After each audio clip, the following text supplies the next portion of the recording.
Back everyone on this November rainy fall day.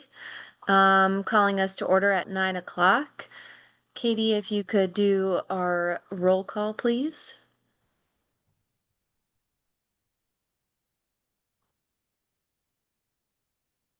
Yes. Be just a minute. It was pulled up and I don't know where it went.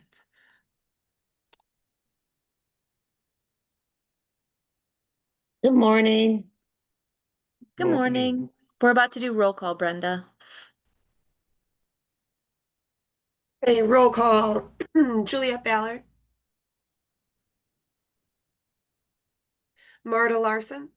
Present, participating from Northfield Township, Michigan. Marie Gress. Present, calling in from Milan, Michigan. Elizabeth Thompson. Present, calling in from Ypsilanti Township, Michigan. Jennifer Green.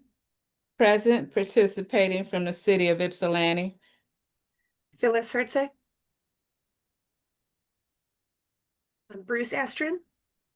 Present and calling in from Ann Arbor, a little blurry it looks like, but Brenda McKinney. Calling in from Superior Charter Township. Yeah, Allison Foreman. Calling in from Ypsilanti Township. Madden Litton. Present from Ann Arbor. And Annie Somerville.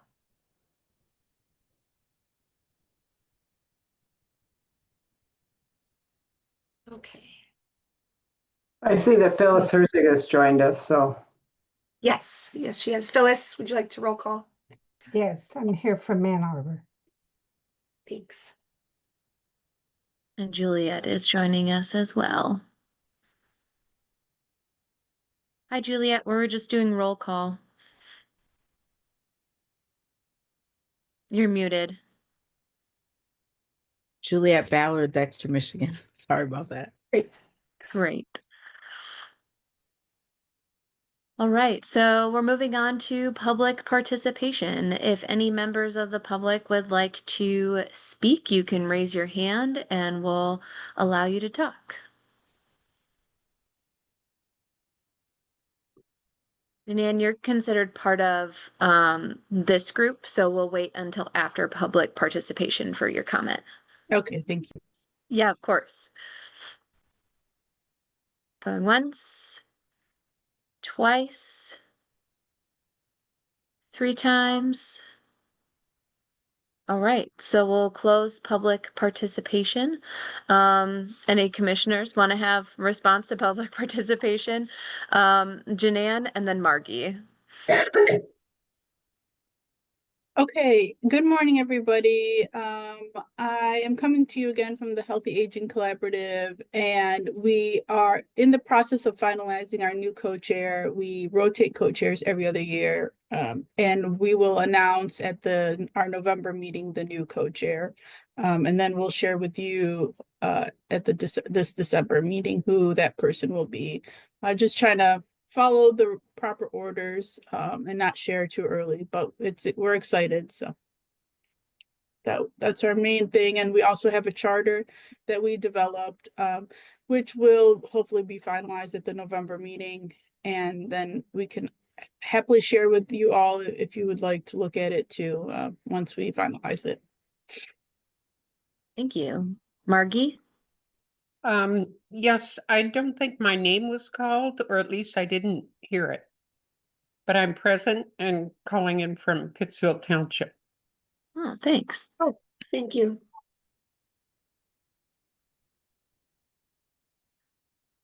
Any other commissioners' response to public participation? All right, then we'll move on to approval of the minutes. I do want to note that usually our minutes are drafted by Katie and then approved by our secretary, Jennifer Green, and then they're brought to this body, and that process didn't happen that way this time. There was a miscommunication, and honestly, we didn't tell Katie clearly what what the expectation was gonna be for that. So I just wanted to make sure the body knew when you're looking at the minutes, that's how they were developed this time. And we're gonna talk after the meeting to make sure that we have that better going forward. So a motion to approve the minutes, So move. a second, Second, any discussion? Then Katie, a roll call vote, please. Yes. Juliet Ballard, Yes. Marta Larson, Yes. Marie Gress, Yes. Margie Reynolds, Yes. Elizabeth Thompson, yes. Jennifer Green, Yes. Phyllis Herzig, Yes. Bruce Astrian, Yes. Brenda McKinney, Yes. Allison Foreman, Yes. Madden Litton, Yes. and Annie. Annie has joined. Annie, would you like to roll call and vote on Sure. minutes? Calling from the city of Ypsilanti, and yes. Thank you. Okay, motion approved. You go. So next are our discussion items, and up first we have a series of presentations from Housing Bureau for Seniors, the Washtenaw Housing Alliance, and SCIP. I will have, I need to make my screen just a little bigger now that I've promoted you guys to panelist. So from Housing Bureau for Seniors, we have Janet Hunko and Yvonne Cudney. From Washtenaw Housing Alliance, we have Amanda Carlisle and where did she go? Danielle Bryant. And then also we have Tish Lee from Legal Services, who's participating in the presentations on these programs. And Madden Litton, if any of you didn't know, also works for Housing Bureau for Seniors. I believe that she'll be helping with some of the presentation as well. So I'll turn it over to Housing Bureau for Seniors to go first, unless you've decided something different. No, that's fine with me. Yvonne and Tish, are you ready to go? Yes. I'll just answer affirmatively since you can't see my head nod. I can see you now. Okay. So thank you. And just point of clarification. Yes, I'm from Housing Bureau for Seniors. Yvonne is from Housing Bureau for Seniors. Tish is from Legal Services, South Central Michigan. We're going to be talking though as SCIP today. We're not speaking from the Housing Bureau for Seniors. It's a little wonky. We're doing this kind of voluntarily. SCIP is a program of the counties, not of Housing Bureau for Seniors. So just want to make that clear, just so everybody knows. So I'm going to start. What does the letters mean? We're going to talk about that in just a moment. I'm going to share my screen and we're going to launch right into that as soon as I can figure out where that is. Do I have permissions? You should. I'm not seeing an opportunity to share unless I'm just missing it. Advanced. Yeah, we have it as host and panelists, and you're promoted to a panelist. Okay, let me expand this here. Maybe it's missing somewhere. There it is. Okay, we're good. Just bear with me for one more minute. There's that. Okay. All right. So SCIP, Senior Crisis Intervention Program, is what the letters stand for. And so today we'll be talking about that. As I said, it's Tish Lee, Yvonne Cudney, and myself. We're going to be taking turns, and I guess Madden as well. So Madden, I'd be happy for you to chime in on the cases that you provided us the other day. So moving on. I got to get my bearings here because I got about 3 different screens. Okay, so we're going to start off with Tish. Hi, everybody. Thank you for allowing us to present to you. We've been doing this program, the Senior Crisis Intervention Program, for a long time now, over 10 years, actually. And we wanted to explain to you, what it's been doing for the last several months. We did get an amount of money from the county through the senior millage to distribute in crisis situations for seniors, which is what we have been doing for over 10 years. So we've been pretty consistent about the way we do it, the parties involved. There are 7 agencies currently in the Senior Crisis Intervention Program. We're all well-established social service agencies in Washtenaw County who serve seniors. And I think the next screen, I don't know if you want to flip to the next screen real quick to show people what the agencies are. Yeah. So it's the Housing Bureau for Seniors, Legal Services of South Central Michigan, Jewish Family Services, Catholic Charities of Washtenaw County, Ann Arbor Meals on Wheels, Ypsilanti Meals on Wheels, and Ageways, which used to be called Area Agency on Aging. The first 6 of those are the voting members of the group. Ageways is a consulting member. We realize, they have a lot of resources for seniors, so that's why they sit in our meetings. They give us updates and information about what's going on with them. Janet, can you flip back to the first one? Great. So, like I said, we are local to Washtenaw County. We all work essentially just in Washtenaw County. And we are essentially what our name implies. We intervene in crises. For us, crisis intervention means finding resources and support for seniors who have emergent issues. They're urgent threats to housing, health, their well-being, the kinds of resources that and advice that we provide kind of run the gamut, but a lot of it is related to housing. And so what we do as a group is we meet regularly once a month, and we also communicate via an email chain, an email group where between meetings we can consult about emergencies and issues that come up from clients. And so for essentially the past 10 years, we have been working with various amounts of limited funds provided by the county. Because those funds are limited, we've always been very careful about how we distribute those funds. I think we could probably go to the next one. Yep. Great. And so, this last tranche of funds was actually a lot more than we're used to having. But it was very generously given to us by the county from the senior millage for $100,000.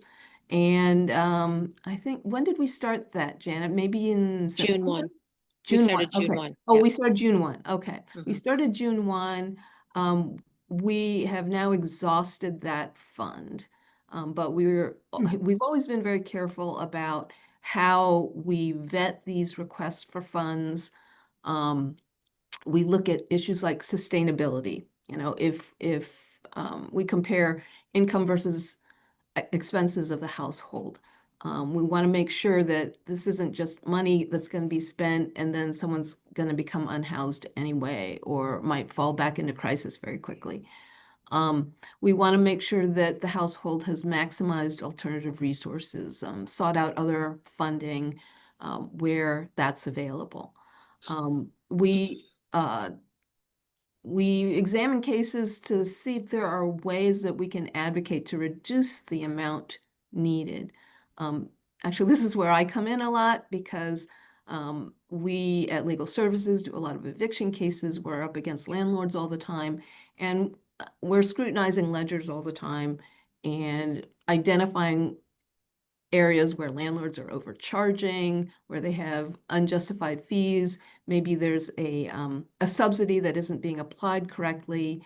And so we do that kind of scrutiny to make sure that the money that we're giving to a landlord is really deserved by the landlord. We also look at, the household's need vulnerability. Lower income households and more vulnerable folks are always going to have, you know, some kind of priority over folks who we think can manage on their own. And then because all of us have been agencies involved in this area for many years, and the folks who represent their agencies have a lot of direct contact with clients, we all sometimes have prior experience with the applicants, and that knowledge really does help us make better decisions. Next slide. Yep. You know, the other thing that SCIP does, which we feel is really important, is it's not just about averting the crisis in the moment. We want to look at what's happening with the household, whether there are ways that we can give them resources or tools or information to help them stabilize their situations and hopefully not fall into crises again.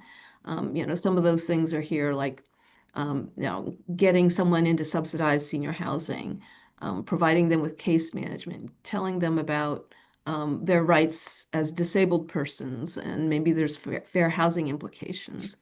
Sometimes folks just need help sort of prioritizing and budgeting, and that's something we encourage them to do. You know, sometimes, you know, they're paying off credit card debt, but credit card debt is unsecured and their income is Social Security, it's not garnishable. And so, you know, we can advise them, look, that's not as much of a priority as some of these other things like paying your rent. So ultimately, yeah, our goal is to be good stewards of these public funds that are given to us to distribute.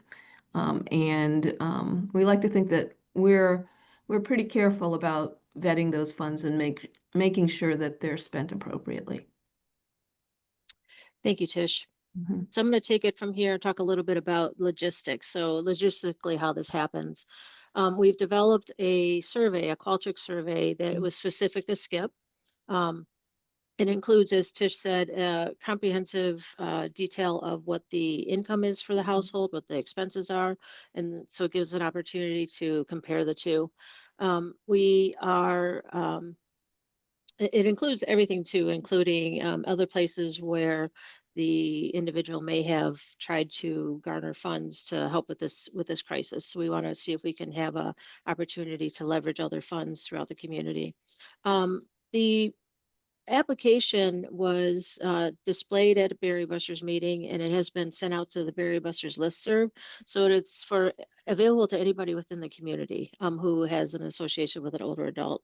The criteria would be they have to be 60 and over, they have to live within the Washtenaw County, and then they have to be at the 80% of AMI, which is, I'm going to look at Yvonne for this one because I always forget what that number is. We'll get to that in a minute. It's actually quite high in terms of annual income, what a person could qualify for. So once the survey is completed, it's sent to our offices at HBS. We download the survey, we submit it, we give it to the requesting agency, we turn around and we give it to the rest of the SCIP group. So it goes through email. Sorry if you heard my dog in the background. Hopefully this is noise canceling enough. So it gets sent through the SCIP agency. Everybody takes an opportunity to review it. There's a lot of discussion, a lot of back and forth. We might have questions for the requester, clarifying questions. We might have questions about, have you considered this? Have you tried that? And then a final determination is made, whether we're going to support that request or not. And in both situations, we will do our best attempt to offer other suggestions that they can do in addition to the funding. And then once it's approved, the requester will send it to Berry Busters. One thing I neglected to mention is that anyone who requests the funds have to be a Berry Busters representative. Not a representative, I'm sorry, I misspoke there. It has to be a, hang on one second. Sorry, my dog is going crazy here for a second. I'm not sure what's happening. Sorry about that. Back into approval. the requester agency will send a request to Barry Busters for the funds. So we don't hold any funds. We don't manage them in any way other than keeping track of what's spent. We get a report every month from the Barry Busters from the OCED, and we compare it to our expenditures and make sure that we're on par. And then rinse and repeat. We do that for every cases that we do. And Yvonne's going to talk about how many cases we actually are seeing. So I'll turn it over to Yvonne.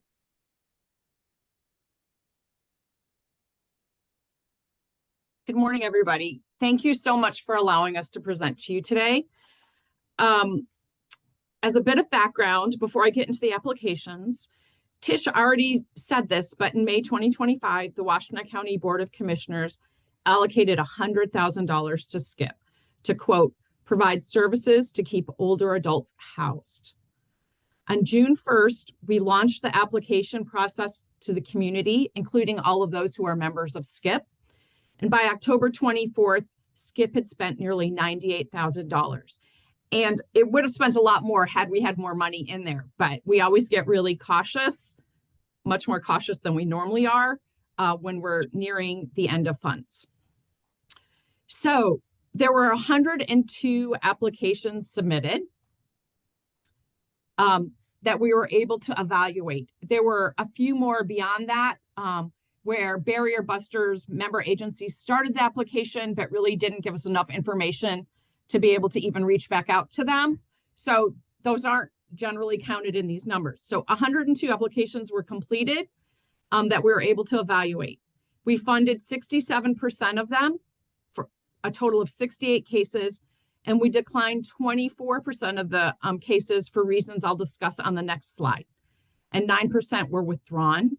Those were agencies that we knew a bit more about, and they later just withdrew the application for a variety of reasons. So next slide, please. So 9 of the cases were not funded because the household situation was not sustainable. Again, Tish alluded to that earlier. We really emphasize that households can survive going forward. 8 of the cases were not funded because they didn't comply with the SCIP guidelines. In other words, the requests weren't housing related, the families weren't 60 or over, or there wasn't a crisis involved in the request. 12% of the cases were 12 of the cases were withdrawn because there was insufficient information for SCIP to proceed with evaluating the case. And 2 cases were approved, but when the client didn't comply with the terms of the agreement in which they had entered into with the landlord, the SCIP funds were returned to SCIP. So those are the ones where the client didn't comply. They're generally conditional settlements. From here on out, the numbers I'm going to discuss are going to be relevant to the cases that were funded. So this slide is taken out of the equation entirely. Next slide, please. So the types of cases that we discussed or that we evaluated, again, they all had to be related to housing. The majority of cases pertain to paying rent, utilities, and security deposits. Less than 10 of the cases had to do with preventing foreclosure, home repairs, moving expenses, and housekeeping. And I just want to say here that when we're talking about housekeeping, we're not talking about vacuuming and light dusting. We're talking about issues related to hoarding. Next slide, please. So almost twice as many applicants were female than male. And while we don't have a slide on this, I'd like to mention at this point that 75% of the applicants that were approved lived alone. Next slide, please. The majority of applicants were Black or African American and white. Only 2 applicants identified as Hispanic or Latinx and Middle Eastern. Next slide, please. It probably comes as no surprise that 72% of the cases stemmed from the Ypsilanti zip codes, followed by 24% from Ann Arbor, and 1 case was from Northville. 2 of the households were unhoused, and we'll talk some more about the unhoused situation in just a minute. Next slide, please. Can I interrupt for a second? Sorry. Yes. The case that you just mentioned in Northville, can you clarify that? Is I'm probably like actually a resident from Salem? Yeah, I can actually speak to that. I live in Northville proper, but yeah, there's a section of Northville postal address that's Salem Township. It's the Northville Crossing Mobile Home Park. Perfect. I just wanted to clarify that for anybody listening who might think we're giving millage dollars to Wayne County. Sorry. Okay, thanks.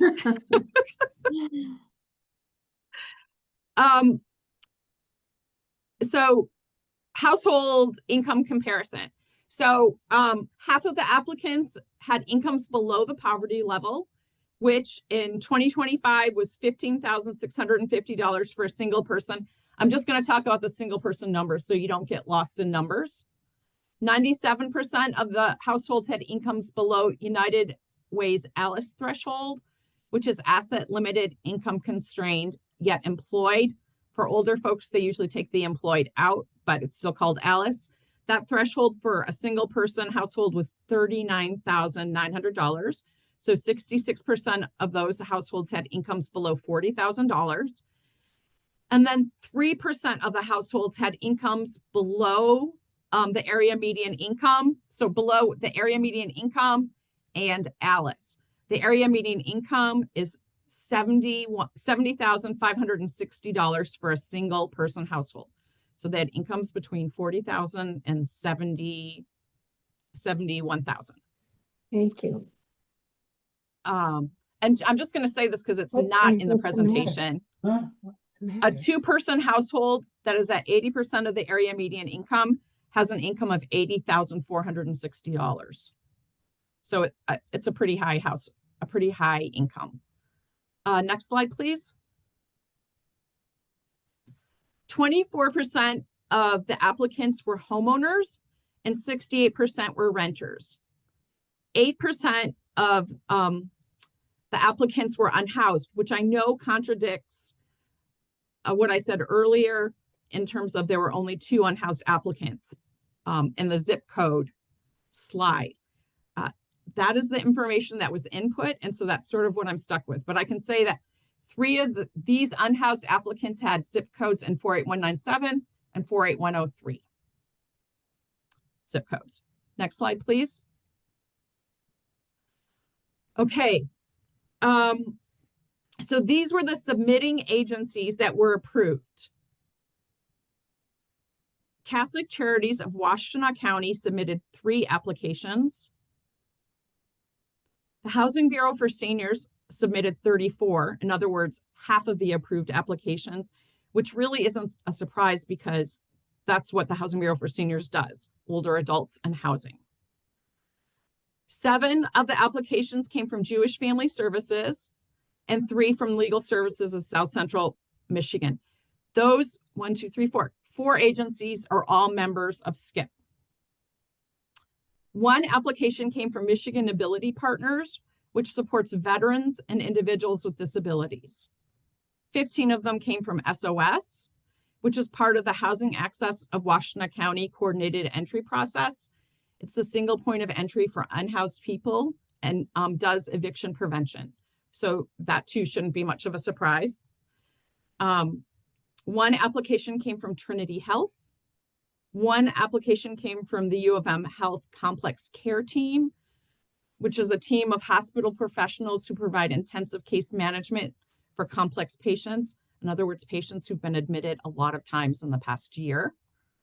1 application came from Vivint Health, which is a community care hub for people living with HIV.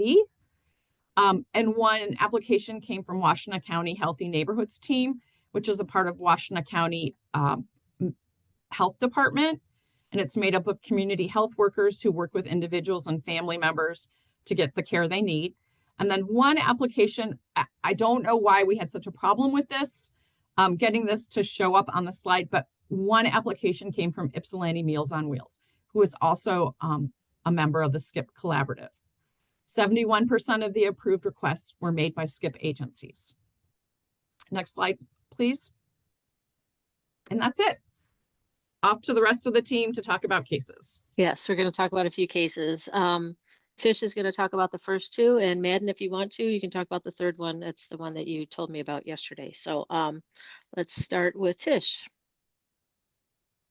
Yeah, thanks everyone. Actually, I think this is a case that Madden worked on as well. So if you want to chime in, Madden, at any point. But we thought that this was a particularly compelling example of what SCIP can do. There's an 83-year-old woman who had been living in a market rate apartment for many years, surviving on her Social Security. It was a McKinley apartment, and the rent just kept going up and up and up until it was completely unaffordable for her. And she was using her entire Social Security check just to pay the rent and didn't have money for anything else. And Housing Bureau stepped in, and they were able to help her on a lot of different fronts, including, helping her get on food assistance and advising her about, the Medicare premium benefit that she was eligible for but wasn't getting. But the big thing was that they helped her get into senior subsidized housing, which was going to be much more affordable for her at 30% of her income. But she needed help accomplishing the move. She still owed some, she owed like the last bit of rent to the McKinley apartment. She needed security deposit and first month's rent and moving costs, and SCIP helped her with that. Madden, I don't know if you want to add anything about that.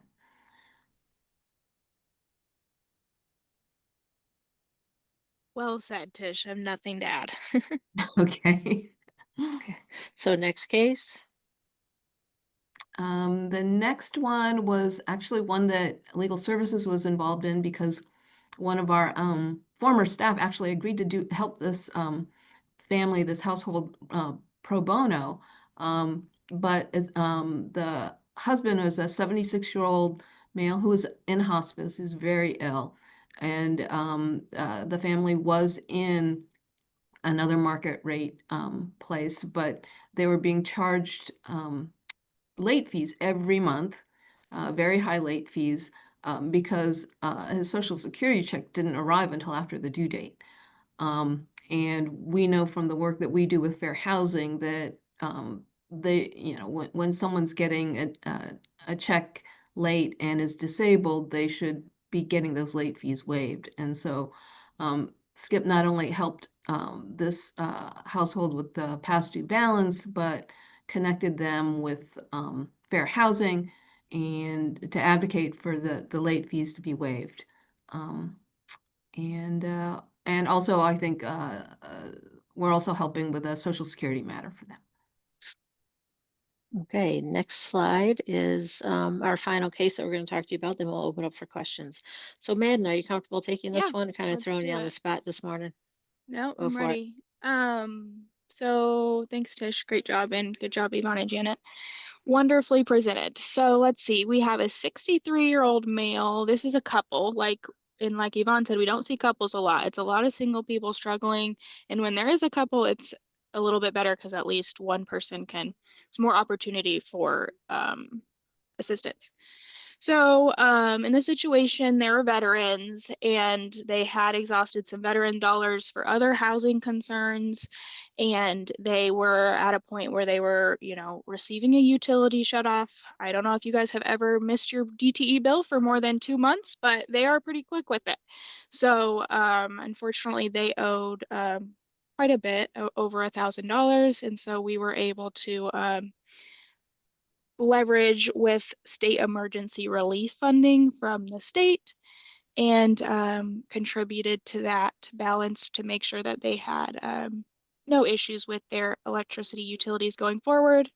They also didn't have hot water, so I was able to connect them to the weatherization program, which helps people with hot water heaters, furnaces, anything like that. And so they do have hot water. And of course, weatherization being as amazing as it is, identified other needs. So we were able to help in that. And that's an instance where it's a utility, it's a crisis. And I guess I can talk about just like one more too that came up, which is a crisis one that is a little bit different that we just did is just like we get a call from someone who had, all the plans set in order to move to a subsidized unit, affordable unit. We would support a move like that. And he was trying to tackle it all by himself. He's a 77-year-old Black man. And the day of the move, his money was stolen. His move-in money was stolen, cash. He's beating himself up over, should have got a money order check, whatever. Point is, he's not going to get that money to move in, and he had to sleep in his car that night. So I was able to get a request in, and SCIP responded in no less than an hour, and we were able to get him into that unit so that he didn't have to sleep on the street. So we can work quickly, and we also can take things very thoroughly, and it's just really case dependent. So that's what I like about this group. Thank you, Madden. Yeah. So we're going to open it up for questions if anyone has any other questions for us. And I'm going to turn the share off if that's okay. Yeah, I see Annie first and then Marta. Can I just make one more comment, please? Mhm. I just also want to say that the Washtenaw County Board of Commissioners allocated another $100,000 to SCIP on Wednesday night, Yes. for which we are incredibly grateful. Absolutely. Thank you for that, Yvonne. Yeah, Annie and then Marta. Thanks. Well, first, I just thanks for all of the folks that are part of this kind of like volunteer program. And I know you guys kind of got thrown into a higher volume of work when we allocated the first amount. And so I'm hoping we can figure out ways to support you all better so that there's not a huge administrative burden because you can get burnt out pretty fast. So and Yvonne just mentioned, we just allocated an additional 100,000. And one of the things I brought up, I think at our last Commission on Aging meeting, when Madden brought up SCIP, was just trying to figure out what the adequate number we should be investing per year in SCIP. It kind of, to me, is starting to look like maybe that number is 400 to 500,000 a year. But I would be curious what the folks that actually do this work think. But if I'm doing the math based on when we allocated the first 100,000, and now we've allocated another 100,000. My assumption is we should probably, the right amount might be somewhere in that $400,000 to $500,000 window. My question though is, do you keep track of the folks who are above the age of 60, but who don't like get selected as a recipient of SCIP benefits because it's not sustainable? I'm really curious, the folks that are not sustainable, how we can take a greater look at the ways that we can use the millage to stabilize those folks. Yes. So I'll take it. Yeah, go ahead, Yvonne. We do. We have a separate spreadsheet that we keep where we keep track of who approves. Because you guys correct me if I'm wrong, 4 out of the 6 voting member agencies have to approve and why they didn't approve. And so we have a record of who it was and why they weren't approved, and including whether they were sustainable. Do you think, like, off the top of your head, like, do you think the reasons why are just related to like lack of sustainable income and the housing cost? A lot of times. Go ahead. Yeah, Madden. and I can say too is we do fund non-sustainable cases, unfortunately, because we don't want to see our older adults unhoused. But a lot of times, if we know that we can refer them to another resource or they can do this certain tasks, we'll tell them to do those and come back to us and reconsider. But if we know a person is at like imminent threat of eviction, this group often or not will help with that money to keep them housed because we recognize the cost difference. Yeah. That's kind of what I'm getting at. I mean, obviously in the millage framework, we identify preventing homelessness entirely as one of our key goals. And then I also think, outside of the older adult space, I've been trying to figure out ways to take a look at some of the data we get from barrier busters for people who aren't older adults and figure out ways like rent's not getting cheaper. People are still getting evicted. It's more expensive for them, especially for an older adult once they do get evicted. So cool. I just, as a side note, and I'll stop talking because I feel like I'm occupying up too much space today.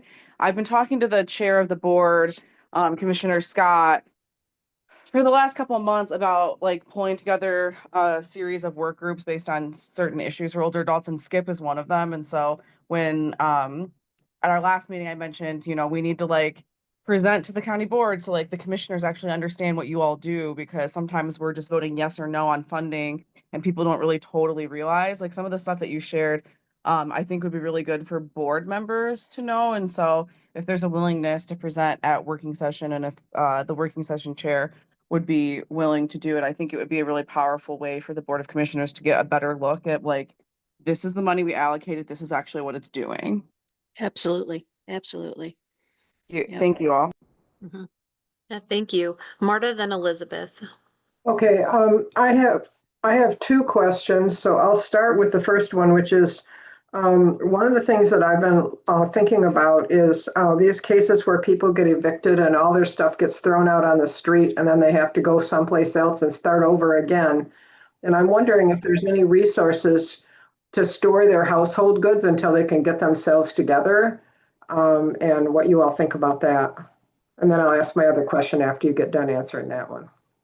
It's a tough one. I'm gonna start, and I'm gonna guess that Madden and Tish might jump in. We've had cases like that, and we've spent funds on storing spaces and storage units. The sustainability piece is what really comes to play here. So if this is a bridge, if it's something that there's a plan in place that they're going to be moving on to something else and things are happening, that's more of a better plan, a better use of the funds. If they have a history of this and they've been evicted several times, yeah, I'm kind of making that piece up.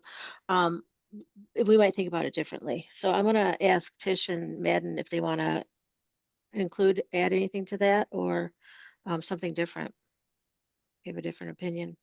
I think that that's pretty accurate. That's a pretty accurate description, Janet. The problem is if we don't think that there's any plan in place that's going to get someone housed and so that they don't need the storage anymore, it's not really sustainable to perpetually pay for a storage unit, and then once the money runs out, the property gets destroyed. So yeah, yeah.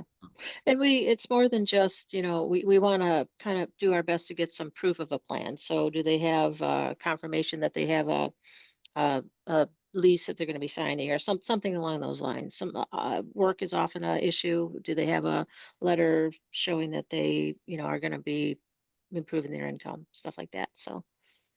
But Marta, we do not have a space that people can move their stuff. Yeah. And when people are on the street, their stuff typically stays on the street unless they can. I mean, these are older adults, right? Like they don't have cars, they don't have trucks, they can't pick things up. So that is a need that we don't have a solution for, besides me preventing the eviction altogether. Well, I'm thinking if someone's at the point of being evicted, they may not be in a good place to make a plan. And so their stuff gets thrown out and then they're on the street and then they really don't have a good place. They're not in a good place to make a plan. So, yeah. I'm thinking about organizations like House into Home that furnishes apartments for people coming out of homelessness. Mm-hmm. And I'm thinking that it would be I just wish we could figure out how to break that cycle. I don't know if that means, prowling the courts and watching for people that are about to get evicted and stepping in at that point, or, what do you think about that? That's kind of already happening. There a lot of cases will be referred to us. We're on the list of people in the court who is at their first hearing. They get a first hearing, which is basically telling them what's going on, what's happening, and you're going to be evicted if this, and that doesn't happen. And on that, Housing Bureau for Seniors, I think Legal Service, a lot of people are listed, so they have opportunity to contact us. Man, I feel like I cut you off. Were you going to say something? I mean, yeah, smart. We typically know. The thing is they do have to call us, right? Or an outside agency has to let us know. But if we can't actually talk to the client, then we can't actually do anything. So, but it's difficult. It's not just us. It's also Adult Protective Services, right? So if we know that an older adult has been evicted, or maybe their house has been condemned and they can no longer stay there, and and maybe we've worked with them and given them a set of action plan and then they weren't able to follow it, or whatever the case may be. It takes a village when a senior is getting evicted. It is ugly, but yeah. I want to say one thing. One thing that Housing Bureau for Seniors does is we try to catch the eviction before it happens. So we're on the prevention side. So one of the things that Madden does is gets to know the landlords, and hopefully they'll give us a call first if they start seeing a problem, and then we're not miracle workers. We're not going to be able to do everything, but we might be able to step in and intervene in some way in that space. Well, thank you for that. And then my other question relates to countywide representation on your task force. I see that you have Ypsilanti and Ann Arbor Meals on Wheels, but I don't see any other Meals on Wheels from around the county. I represent a rural part of Washtenaw County. I see that none of your cases, except for the one in Salem, comes from outside the core population areas of Ann Arbor and Ypsilanti. And I'm wondering if you have a strategy for addressing that. My theory is that individuals, including agencies in the more rural areas of the county, don't even know about your services. Right, and I agree, and we actually talked about this. And one thing that we did do, and I mentioned it was sent out to the entire Berry Busters listserv. So if somebody is on Berry Busters, they hopefully will know about this. But to get out to the western side of the county, there's a couple groups that Yvonne belongs to that we have already in the works of trying to get time to share this information with them. Yvonne, could you tell me the names of those groups again? I can't So remember. I'm part of the core team for One Big Thing, which helps out in Manchester, Dexter, Chelsea. Those are within the county. There are two more, or Stockbridge isn't, but Stockbridge, Grass Lake are outside county confines, but will help anybody within Washtenaw County. So there are some member agencies out there. I always get these confused. Is it Faith in Action and Friends Indeed? I get them switched. Is it Faith in Action who's out in Chelsea? Out west. Yeah. Yeah. So they certainly know about us, as well as the Manchester Resource Center. But I would encourage you to not just think about rural Washtenaw County as the western part of the county. I'm in the northern part of the county. We're not part of what is considered the western part of the county. And there's also, say, Augusta Township, which is in the far southeastern section of the county, and other parts as well. So, and I realize the zip code situation makes it confusing because I live in a very rural area, but I have an Ann Arbor zip code where I live, but I'm certainly not in Ann Arbor, nor am I anywhere near Ann Arbor. I'm 5 miles outside the city limit. So if you're categorizing only by zip code, you're maybe missing some of the information that would help me feel like you're actually serving parts of the rural area of the county. And I guess that's what caused the confusion with the case in Salem, is it was by zip code, not by jurisdiction. So one of my crusades has been to encourage county agencies and agencies that serve people in the county to categorize by municipality in addition to zip code, so that we can get a better idea of who's actually being served. My local Meals on Wheels is at the Northfield Township Senior Center. And, I don't know to what extent they're participating in your network, but I think there are other agencies as well around the edges of the county that are not part of the cluster population area that could benefit from your services if they had a better awareness of what was available. Thank you. Elizabeth and Brenda. Well, I have a question and a comment, and the question is second what Annie requested, which is knowing how much the county really needs to allocate funds to appropriately meet the needs. It would be great if a plan could be made so ahead of time what a year's worth of funding is going to look like, because I suspect you might make different decisions if you were able to take the whole picture in. Yeah, absolutely. So I think allowing a longer period of funding at an adequate amount is a great idea to investigate. Then I would like to comment seconding Marta's comments. It is very easy to forget people who are not living in what we think of as the areas where there's the highest need. And somebody who has the need wherever they live. And it's just as great. Possibly looking at municipalities for your analysis and selection process, as well as zip codes. Seems like that might be something to investigate. The other thing is we collectively, as members of the commission, have a great deal of experience. And when you're talking about forming work groups on specific issues, I would very much encourage that some members of this commission be included. That is, after all, our purpose is to provide advice to the County Board of Commissioners. And I think I can safely speak for all our members that we would be happy to participate in any way that you would find helpful.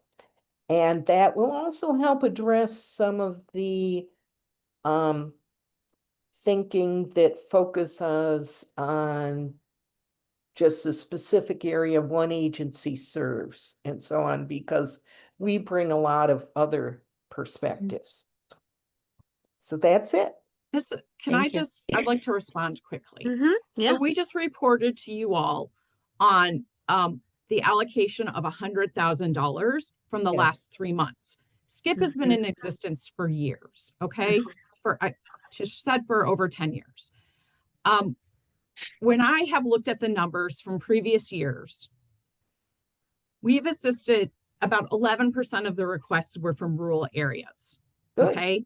Which may or may not be, I don't know what that represents, the percentage of the population in rural areas.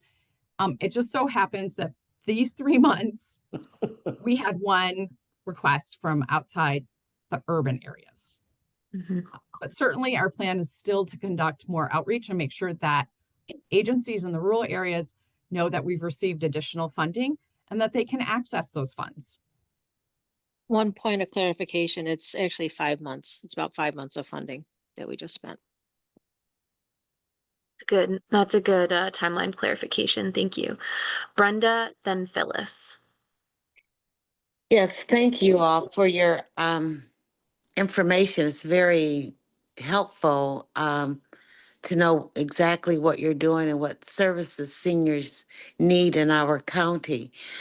I was wondering, do you ever have seniors needing the services more than once?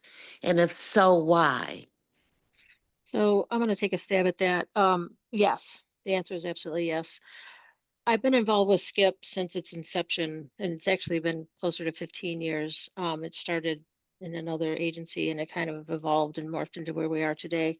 But we look at a senior, look at a crisis, and in a lot of funding streams, you get a one and done. You get it once a year, you can go to, I think, Barry Busters, you can get a SCR. I don't know all the parameters there.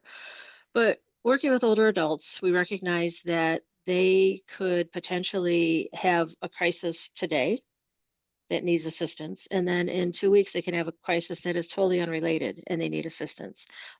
Something else might have happened that creates the situation where the sustainability that we thought we had didn't come to play. So we take that into consideration too. Tish talked about that in terms of, that's one of the things we look at in terms of being able to fund again if we need to. If it happens, we have certainly had people who come through very often and we're like, wait a minute, you can only lose your wallet so many times. I had a client one time who lost their wallet for 3 years in a row in October and needed money. You know, just I don't want to sound too cynical, but stuff like that does happen. So we try, and that's one of the things that Tish mentioned as well. It's super beneficial that we all know each other. We all get one of the first things we do is we get a release of information for SCIP so we can talk about the case with each other. And 9 times out of 10, one of the other agencies, if not more, have had encounters with the person. And so we can put things together and really paint a bigger picture of what's happening and hopefully come with some better resources to help them out. I hope that answers your question. It does. And Thank you can very I much. add to that, Brenda? Often people, if they need help with rent, they're also struggling with their utilities. They're also Mm, behind on their phone bill. They're also behind on their Wi-Fi, so it's a mhm, lot of different things. And if they're in unaffordable rent and all we can do at that time is help them cover their balance, they're going to need to move at some point and they're going to need Yeah. help for that with secure deposit and all different things. And so we do have a 3,000 cap for the year. And so if Mm. somebody hasn't maxed out that cap, they can reapply for a different need. And it's mhm, a soft cap because we understand the needs may change. So mhm. thank you for that, Madden. Thank you very much. Phyllis, then Bruce. Thanks. I loved hearing about the collaboration that you were describing and how you are looking at the cases, especially the ones that are chronic in one way or another, where you know that they've been in how clients of the Housing Bureau, for instance, but also many other agencies.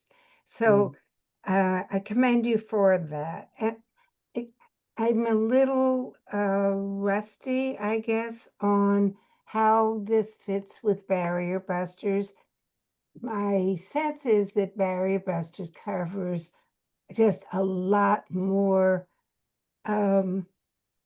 financial needs beyond housing, but maybe you can help me. Yeah, absolutely. And I'm going to help you by giving you some history. So, as I said, I've been involved with SCIP as Tish has been for a long time. And before, the original model was a reimbursement model. So they had, I don't know the details of who had the money. And if we needed to spend SCIP dollars, we would spend them out of our own pocket. We would get reimbursed from the funding that the agency, Catholic Social Services, had it at the time. And so there was this model that we would spend money, we would get it back. Fast forward several years, the funding, ebbs and flows, as we all know. And we took it on as a collaborative to write for coordinated funding, for those of you who know what that is. So we applied for coordinated funding to get funding for SCIP, and we received it. I Housing Bureau for Seniors was the lead agency at the time, and being part of Michigan Medicine or University of Michigan Health, having that form of reimbursement model, the red tape just was making my brain go crazy, and it's like almost impossible to be able to write a check, justify it, and then in writing it, so why am I writing a check to JFS? So what I did and what I wanted, the reason I approached the county, and when we got the money, I said, can we please keep them with Barrier Busters and keep the money there so we'll have our own fund? So it was funded to this collaborative, but then the money was just held at OCED and through Barrier Busters, where we would get an opportunity to, each agency can then just pull the money as they would normally through a Barrier Busters account. Tish, you want to add to that? No, I'm sorry. I didn't mean to interrupt, but I just have That's to okay. leave in about 2 minutes. And Okay. I just want to let folks know that I'm happy to answer any questions offline if they arise after I leave. Sure. Anybody have anything for Tish? Thank you, Tish. Appreciate you taking the time. So that's how it started. The fund became a part of OCED. And it works that way because it gives everybody an opportunity. It takes out that middle piece where we have to do that reimbursement model piece. So, and then it just morphed into, once coordinated funding went away, we would get a little bit here and there, and they would always go into the same account at Barrier Busters. And so that's the connection with Barrier Busters. They're definitely a partner that I don't think we could work without. I think it works really, really well. So that's the history of how that happened. Thanks. Bruce? Thank you for the presentation to everybody, and thank you for the work you do. My question is really around looking beyond crises. We've been in the best of times, we don't have enough resources to deal with crises. And You guys are doing terrific work with limited resources, and these are not the best of times. And my question is really one of beyond SCIP, and I know there's a lot of other things going on in the county, but is there any particular grouping of organizations and possibly even public sector leadership that you're aware of that are trying to look upstream to figure out how we get ahead of these problems? Before the craziness in Washington, as I mentioned, it was tough enough. I think the challenges ahead of us are going to be unprecedented. The ripple effect on people is going to be um, uh, beyond our calculations in many ways. But I'm wondering what kind of things we need to be doing to take a much more preventative and long-term approach to these work. And it's tough to do it in these times, I recognize, but if we don't have some parallel efforts going on, I think we're just going to run out of resources and be in a really unprecedented situation, as I mentioned. So what do you guys either know of or recommend to begin to get a group of folks together to begin to think and address the long-term challenges? So I'm just gonna, I can't even begin to weigh in on all of that, but I can say that there are funds set aside in the senior millage for an affordable housing trust fund for seniors. It's not going to build housing, but it can be used it can be leveraged to build some more senior housing that is hopefully affordable and even subsidized. Because when people are paying 30% of their income towards rent, they've got a lot more left over to meet their other expenses and remain sustainable. So that's always going to be my position. Yeah, that's great, Yvonne. I was also, I know the focus is a lot on housing and keeping people housed. I was just also wondering in terms of crises beyond housing, what else is, what are you guys recommending or what should we be doing? Anyways, I appreciate the housing efforts that are going to be going on, but beyond that. For me, it's starting a lot earlier and educating people. There's a lot of older adults that we come across who just simply don't know how to run a budget, or never been taught, or never had the means to do that. So, yes, you can definitely teach an old dog new tricks. At the same time, I think, in my personal opinion, we need to start a lot earlier in schools and teaching people how to manage budgets, learning how to um, homeownership. So there was a program, WEP, for a while there, Washtenaw Housing, what was it called? I can't remember, WHEP. I'm horrible with acronyms. But that their goal was to educate new homeowners in the county about property taxes, about, it's more than just getting a house and getting the keys. There's upkeep that you have to do.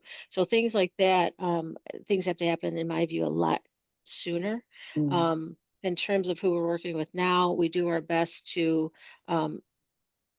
bring to awareness what their situation could be and potentially give them some ideas of what they can do differently. And in terms of other groups, I'm not aware of any. I am extremely proud of SCIP and the fact that we are a true collaborative. I sometimes get pointed to as the lead. I facilitated, I run the meeting, but it's the group's meeting. It's not mine. It's something that if we make a decision, we make an informed decision, everybody weighs in on it. So I'd like to see a lot more of that happening. But it's hard. Everybody, instead of, everybody's doing doing a lot of work, doing a really good job at trying to do their best at taking care of folks. If we had, in a perfect world, in this little perfect world I create for myself, we would all have that kind of communication, and like in Berry Busters or with the Hawks sector or whatever it is. But right now, everybody's just trying to get it done. That's it. Just one quick response, and then I'll stop, and others can join in. I'm a former educator, and I really believe in educating, but I guess I'm asking a question that is more of around community readiness and really getting ourselves to a point where There's community readiness as a focus on the multiple challenges of aging, not for just this generation, but future generations. We just seem to be woefully unprepared for that. I'll stop there. So I just wanted to say too, and Annie knows more, but the board is exploring a Washtenaw County Housing Commission and doing that to hopefully maybe support some of the gaps that we're seeing from other commissions that aren't doing what they need to do. Like we're seeing a lot of new housing in Ann Arbor. We're not seeing a lot of new housing in Ypsilanti for seniors.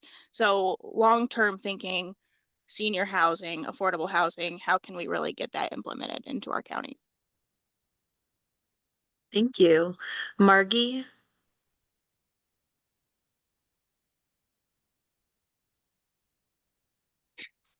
You know, this is really sort of tagging on to Bruce's comment, and it's a bit redundant, but I think sometimes we need to, I mentioned this to groups I'm a part of.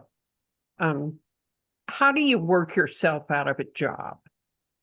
And how can you be solve issues, like Bruce said, preventatively, so that you no longer are needed? And I think it's a concept that's kind of Pollyannish, but it's a way to think about some of the issues you face, and it's going to get hard, but harder. But I think sometimes it's helpful to think that way. And there may be just pieces you can initiate from your work, but you do a great job. I loved your presentation, but I think we all need to think about how can we work ourselves out of a job. I appreciate that. Thank you. Marta, and then we're gonna need to move on to our next presentation. Okay, I hate to keep beating the same drum, but I recognize that the population in Ann Arbor and Ypsilanti are a large proportion of the county. And I recognize that the amount of senior housing that's available in Ypsilanti is insufficient for the population. However, to my knowledge, there is almost no senior housing, subsidized senior housing available in the rural areas of the county. And if, for example, you spent all of your life in Whitmore Lake and you need senior subsidized housing and you have to move to either Ann Arbor or Ypsilanti to get that, you're being displaced from your community. So how can we meet the needs of people in the more rural areas of the county instead of reflexively and always thinking only of Ann Arbor and Ypsilanti? I'm not meaning to take away from either of those in any way, but I'm just saying, how can we figure out how to address this in a more equitable way?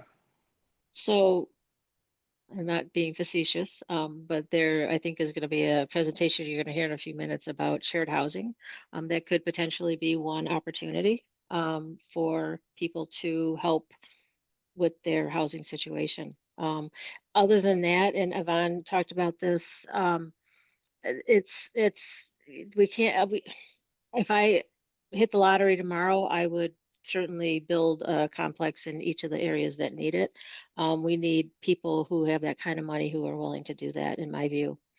So I wish I had a better answer for you, but and truly, as I said, shared housing could potentially be an opportunity for some of those folks. I also want to say that there needs to be some local government buy-in to build affordable subsidized housing in other jurisdictions. Housing was built in Dexter as part, it was permanent supportive housing in conjunction with Avalon. And was it, here I go again, was it Faith in Action who's doing the case management over there? Yes. Right? Friends and Deeds gives you furniture. They do more than that. I'm just go ahead. And I think that they had some difficulty getting property, getting zoned for it, and that there may have been some repercussions in terms of zoning laws over in Dexter. So you really, there needs to be local government buy-in to be able to do it. I agree. So my comment to the SCIP group, thank you so much for doing this presentation. I would encourage you that as your millage funding continues, I think it would be super impactful for the voters and the Board of Commissioners to see how you were funded and to what level, what that impact looked like pre-millage support versus during millage support. I think the number of declines due to lack of funding pre-millage support and during millage support, those would be really great things to be sharing as this millage continues and as we're already going into year 2, right? So it's going to go really fast, and to be thinking ahead about some of that stuff, so when we go back to the voters, hopefully in the future, that information it helps make it kind of a no-brainer investment again for the community. Marta took some of my rural comments piece. Thanks for that advocacy, Marta. And then Yvonne took my we need municipal buy-in piece. Because the program I'm about to hand off to, when I was helping the Washtenaw, oh gosh, acronyms. Healthy Aging Collaborative. Thank you. Struggling with some cold right now. But that was one of the pieces that we looked into and needed support from or adjustment from. Those local municipalities and townships are the ones that make the zoning laws that help do that. So Bruce, as we think about the future and how we can stay ahead of some of this stuff, we really do need that local buy-in and participation in order to make sure that we're thinking as preventatively as possible. And so without further ado, I'd love to turn it over to the Washtenaw Housing Alliance to talk about the shared housing program. Thank you, Marie. Hi, everyone. I'm Amanda Carlisle. I'm the Executive Director of the Washtenaw Housing Alliance, and we are a collaboration of over 25 nonprofit and government partners working to end homelessness. Some of the presenters, Housing Bureau for Seniors, as well as Legal Services, are members of our organization and collaborative partners in the work to end homelessness here in Washtenaw County. And actually, one of the reasons why we wanted to come today and are really grateful to have the opportunity to come and talk to the Commission on Aging is that we have stepped out of our role that's been traditionally around homelessness and really have looked over the past decade at how do we create more affordable housing options in the entire county. And so our coalition, our mission is to end homelessness, but we really see that affordable housing is one way in which we have to have, one thing we have to have in order to be able to do that. And just about 5 years ago, we advocated for the City of Ann Arbor affordable housing millage. We would have loved to see that a county-wide millage, but there wasn't the buy-in from local government to be able to do a full county-wide millage on housing. It's still something that I would love to see happen. And if millage isn't the answer, we are looking at more resources and working with local municipalities in many different ways on what they can do to expand affordable housing options and make those permanent for folks. So our focus is really on the homeless system, coordinating the homeless system of care with our partners at the county, ensuring that our providers in the homeless service sector, including agencies, everything from street outreach all the way to permanent housing, and agencies like, doing eviction prevention, and agencies like Habitat for Humanity doing home ownership, that they're most effective and efficient and collaborative in their work. We do a lot of advocacy and education for resources and effective policy making, and we do a lot of that work through sharing data and stories and systems work to build that public and political will that's needed. So these are our member organizations. You'll see a number of different organizations that you might be familiar with. We are both nonprofit and local government. So we do have partners at the different departments within county government, as well as our public housing authorities, Ann Arbor Housing Commission, which operates in the entire county of Washtenaw, as well as Monroe County, and then also Ypsilanti Ypsilanti Housing Commission, which is also a local public housing authority. So we have been working on a project, the shared housing project, for a number of years now. And it was actually Janet, who was your previous speaker, who came to the Housing Alliance as a member organization and said, we would like to see this program come back in the community. And we can't do it at Housing Bureau for Seniors, but we'd like to see if there's a partner at the Housing Alliance who would be interested in creating this program again. And we took it to all of our member organizations. Everyone said yes. We loved when Housing Bureau for Seniors had this program called Home Share. We saw that we see the need for it still, and we don't have the capacity. This was in 2023. Agencies are still dealing with the effects of COVID and having to really respond in unique ways to the COVID response, particularly for our work around ending homelessness. And WHA at the time was really looking at our strategic plan, knowing that affordable housing is such a key component of ending homelessness. And so we ultimately decided, like, we'll give this a try. And we did this in partnership with the Washtenaw Health Initiatives, Healthy Aging Collaborative, as well as our partner organizations to be able to launch this program that we'll talk a little bit more about. The why is pretty obvious, I think, from the previous presentation. That really aligns well with why we are doing a shared housing program. Older adults are cost burdened when it comes to paying for housing and other household needs. And Washtenaw County has the highest cost housing market in Michigan. So we are showing that it takes about $31 an hour for someone to afford a 2-bedroom rental in Washtenaw County, making $31 an hour as compared to $24 in the state of Michigan. And rents are continuing to rise. And as you all know, our older adult population is continuing to rise, and homeowners and renters are both cost burdened here. So we used some data from the Commission on Aging's Aging Needs Summary to help us, identify what the needs are in the community and really inform some of our funding applications. We applied for funding for a shared housing program and have been fortunate to receive 2 years of funding from 3 different partners in order to, and foundations in order to launch this program. And so really shared housing is a long-term living arrangement where people share a home, each with their own private space and shared common areas. And it's becoming a model to combat the nation's housing crisis. Very popular on the coasts where it is incredibly expensive. California has a number of shared housing programs, Colorado, also the East Coast. And so we've tapped into the network of different shared housing programs across the country to build this program.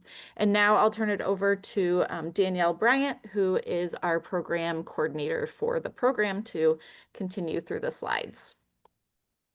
Thank you, Amanda. Okay, so shared housing, it's a really creative, people-centered approach to our housing challenges. Like Amanda touched on, it gives each person their own private bedroom, but they share common places like the kitchen or living room. Which brings both affordability and connection. So every arrangement looks a little different. No shared housing arrangement is the same because it's built around what makes best for the 2 people involved. Sometimes it's mostly rent-based. Other times it's an exchange of help around the house or companionship. So besides saving money, we've seen real emotional and social benefits with shared housing models, reduce loneliness, a sense of safety, and that feeling of community we all need. Next slide, please. So who can participate? Home providers. Home providers are the homeowners here in Washtenaw County who have an extra bedroom in their home and are definitely interested in sharing it. That's the key point.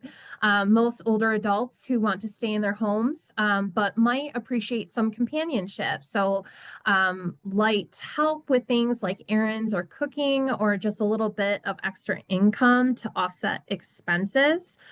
We meet with each homeowner personally. We do reference and background checks at no cost to the participants. We complete home visits, all to make sure that it's safe and comfortable environment for both home providers and home seekers.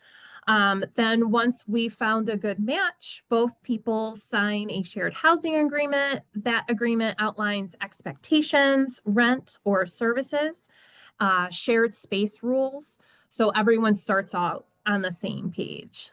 Next slide, please. The home seekers are individuals looking for affordable and stable housing. Many are older adults themselves, and some are interested in intergenerational living. Typical rent ranges anywhere from $0 to around $750, depending on what the arrangement looks like. Some individuals will pay rent, some exchange household help, and others will do a mixture of both. We interview each home seeker to understand their needs and preferences, things like daily routines, pets, guests, smoking, and lifestyle. Compatibility is key. So all matches are based off of compatibility. So both individuals feel comfortable and supported before moving forward. Next slide, please. Eligibility. We've really tried to reduce barriers. So eligibility is pretty simple. At least one person in the match needs to be 55 and older. And the home must be in Washtenaw County. So anyone interested can use the QR code or the link to the inquiry form. And that goes directly to our secure system so we can track everyone's progress and make sure no one gets lost in the shuffle. Next slide. So this is how the program is set up, step by step. The first step is the inquiry. A person fills out our online form to express interest. The second step is the intake and questionnaire. We collect background info and preferences to understand what kind of match would make sense. The third step is the background and reference checks. We run those through Checker. It's an FCRA certified system. So we take a trauma-informed approach. We want to keep people safe, but also trying to be fair and reduce barriers. The fourth step is introductions and agreements. So once we think we have a match, we will bring both individuals together, go through the shared housing agreement, which is much like a lease, but with intention to make sure everyone feels comfortable with the arrangement. And then the final step is ongoing support and mediation that WHA provides. After they move in, we stay in touch. We do the check-ins, helping with communication if there's any conflict resolution that needs to be supported. So it's a very guided process, and we're there from the first conversation till the actual end. Next slide, please. So we've been doing a lot of outreach. We've been getting the word out through radio, newsletters, and community partners. Amanda did the Washtenaw United interview on WEMU back in August. But outreach is really something everyone can help with. A lot of older homeowners and potential home seekers still don't know the program exists, or that the former home share program has relaunched. So we're connecting with senior centers, neighborhood groups, congregations, and local service agencies, anywhere older adults and homeowners gather. Word of mouth has honestly been one of our most effective tools. And next slide. here is my contact info. Again, I'm Danielle Bryant, the Shared Housing Program Coordinator. Excuse me. My phone and email are on the slide. I also work right alongside Sharon Lapidus. She's the Community Housing Coordinator whom I'm sure most of you are familiar with. So if anyone here wants to refer a homeowner or home seeker, please do. And if you would like us to come present to your team or group, please reach out. And then the final slide. Sorry, I've like lost the ability to, okay, there we go. You're fine. To move forward. Save the date. Yeah. To wrap up, our quick save the date for our annual State of Homelessness event. It's one of our biggest gatherings each year, where we share updates, data, and success stories across programs like this one. It's a great opportunity to see how all of these efforts fit together, from shared housing to prevention and outreach, and to connect with others working on housing issues countywide. So if you're interested, please feel free to reach out, check our website, and we have the RSVP registration link up. And we hope to see all of you there. So thank you so much for the opportunity to present today. Yeah, thank you for sharing about this program. I love this program. Commissioners, if you have questions, please raise your hand. And Phyllis, I see yours first.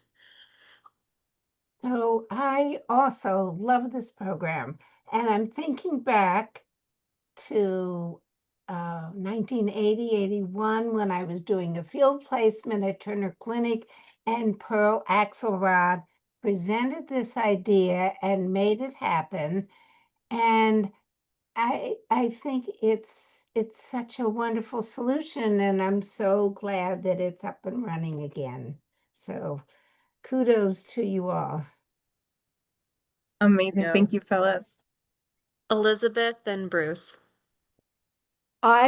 Too love that this is being restarted. We've talked about how expensive it is to provide affordable housing when you're looking at either new builds or renovation. And this is such a cost-effective way of providing it, which I hope your publicity materials might have some comparison about what to take unit. And this is one of those innovative programs that I think Bruce begins to respond to the looking towards the future.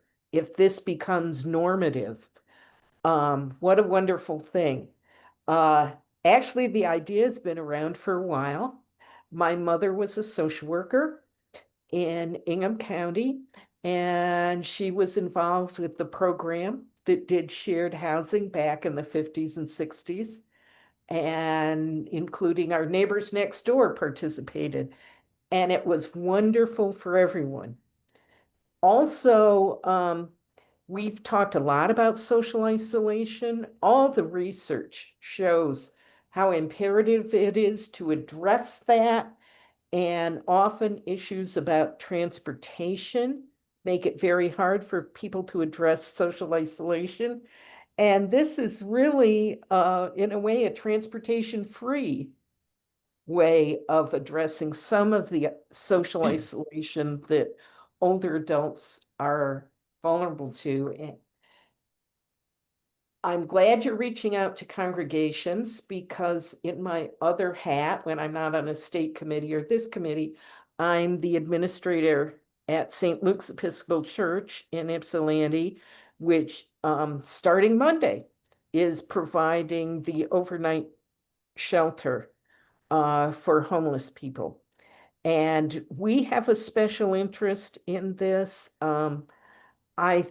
Especially when you look at the demographics of many religious congregations, they skew above 55. I think it is wonderful that you're reaching out to them, and certainly if I could be of any assistance, I'd love to help. Thanks. Thank you. Thank you. We would love that too.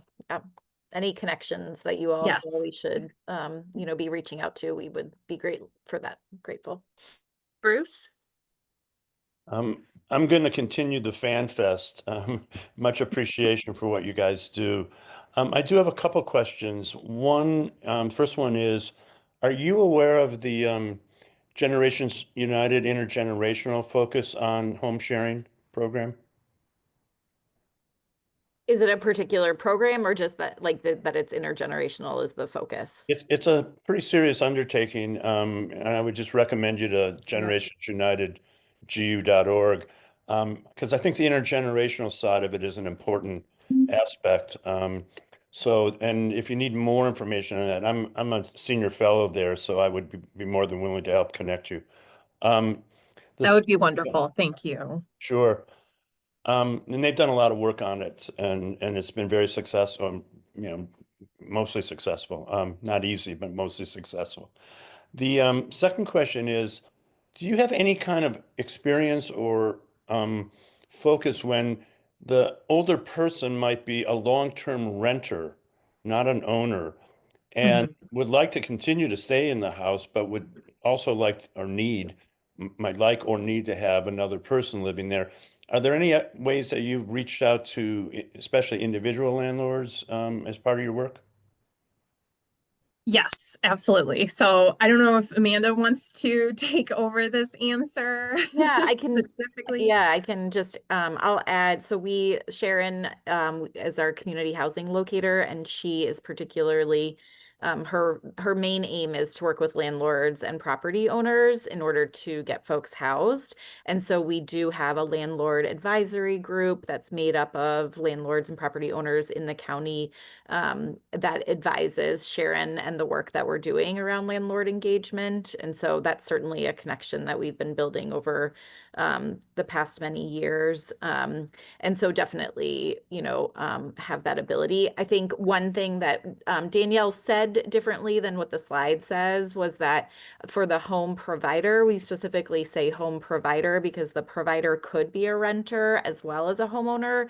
It's probably more typical that we'll have a homeowner that's willing and wants to share their space, but we do, the program does allow for, and we do intend to have, renters be able to participate in the program as the home provider. And there are some, changes and things that need to be considered when we are doing a rental agreement. And so typically, you have a lease with the landlord and there are, arrangements that have to be adjusted as a result of a shared housing situation.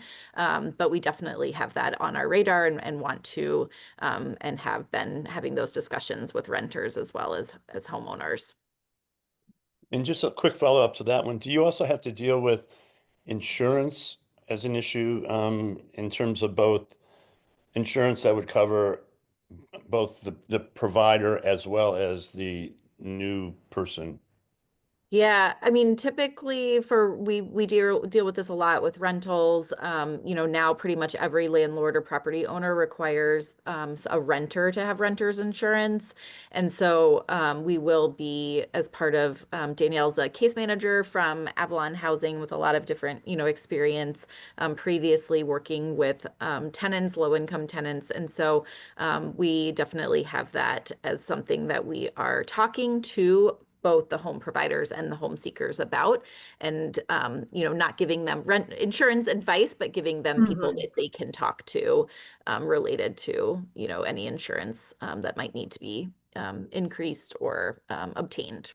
Insurance, tax purposes, we will support and advise all of the participants to reach out to those specific professionals at the end of the day and provide those referrals. I get asked that quite often, and I always say I'm a social worker first.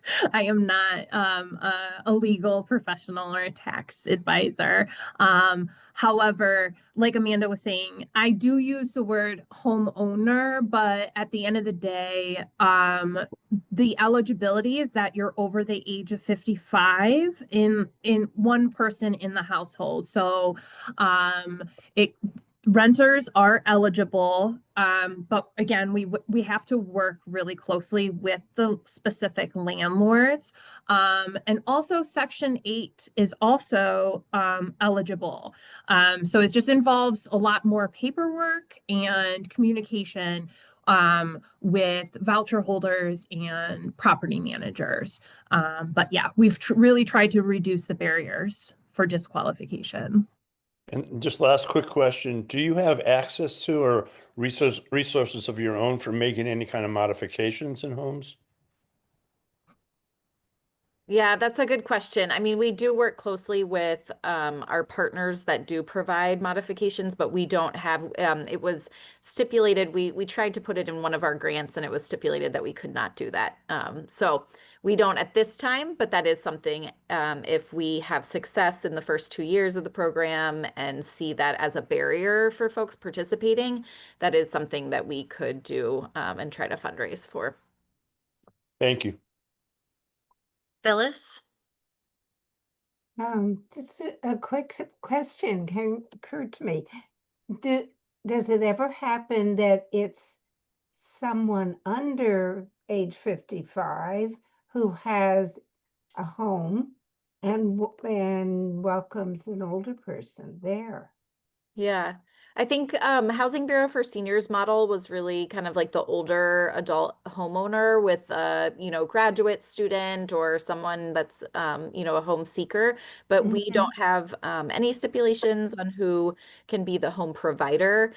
Just one person in the match has to be 55 or older per our funding restrictions that we have. The grants that we have received are particularly, around aging and older adult populations, but it could be, I've thought about that a lot of like, as a new parent, I have kiddos that are, older now, but as a new parent, I would have loved to have somebody that was, there who we had an extra space at the time and could have helped, just be, another person, another adult in the house, or, families that are like empty nesters, but haven't gotten to that 55 age that might be interested. Absolutely. Yeah. Yeah. So has it happened yet? Or We haven't had any, to be clear, we have just launched in August. So we haven't had matches. We have a lot of folks in the queue, but we haven't, done the, found the first match yet. And so we're really hoping to do that soon by the end of the year. Good. But there is interest. Yeah. Interesting. Good. Any other questions, comments? Thank you so much, Amanda and Danielle, for coming to share about this program. It's so exciting to have this back in the county. Thank you for the opportunity. We appreciate it. Thank you. All right, so next on our agenda is subcommittee discussions, but we're a little tighter on time than usual. I'd like to pin that. We'll come back to it. There's an item on our agenda that we may need to make a motion for, and so I want to make sure that we have enough people for quorum to make that. So we're gonna skip committee discussions. Next is the report from the Board of Commissioners. Annie did have to step off. She asked that I share with you all that Greg Dill, the county administrator, is going to have the director hire announcement at their next Board of Commissioner meeting, which I believe is the 19th. So you can go to that meeting in person. You can listen online. They live stream it on YouTube, and then it's posted there. So if you can't listen that night, you can catch it the next day as your schedule allows. So that's the update from the Board of Commissioners. Any other updates from me? If you didn't watch their meeting on Wednesday, they did approve $100,000 for SCIP. They approved funding for senior nutrition programs, working out some details there. They approved funds for food banks, and then they also did the first of 2 readings for adding the Milan Senior Center, Milan Seniors for Healthy Living, to the list of senior senior centers. You may all remember that they were on our list of senior centers that this body wanted to see funded, but because the senior center itself is just across the county line in Monroe, there was some hesitation around how to get that funds to them and if the funding amount looks different. The Milan Senior Center was able to provide data on their membership and their utilization of Washtenaw versus Monroe, which was 64% Washtenaw. And so that the number you see, if you look at the agenda or listen to the meeting, I believe is 128,000 to reflect 64% of the 200 that goes to all of the other Washtenaw based senior centers. So some good movement there. But that does bring us to the item I'm hoping that we can have a resolution for, and so we would need a motion and quorum, is the 2026 RFP process recommendations.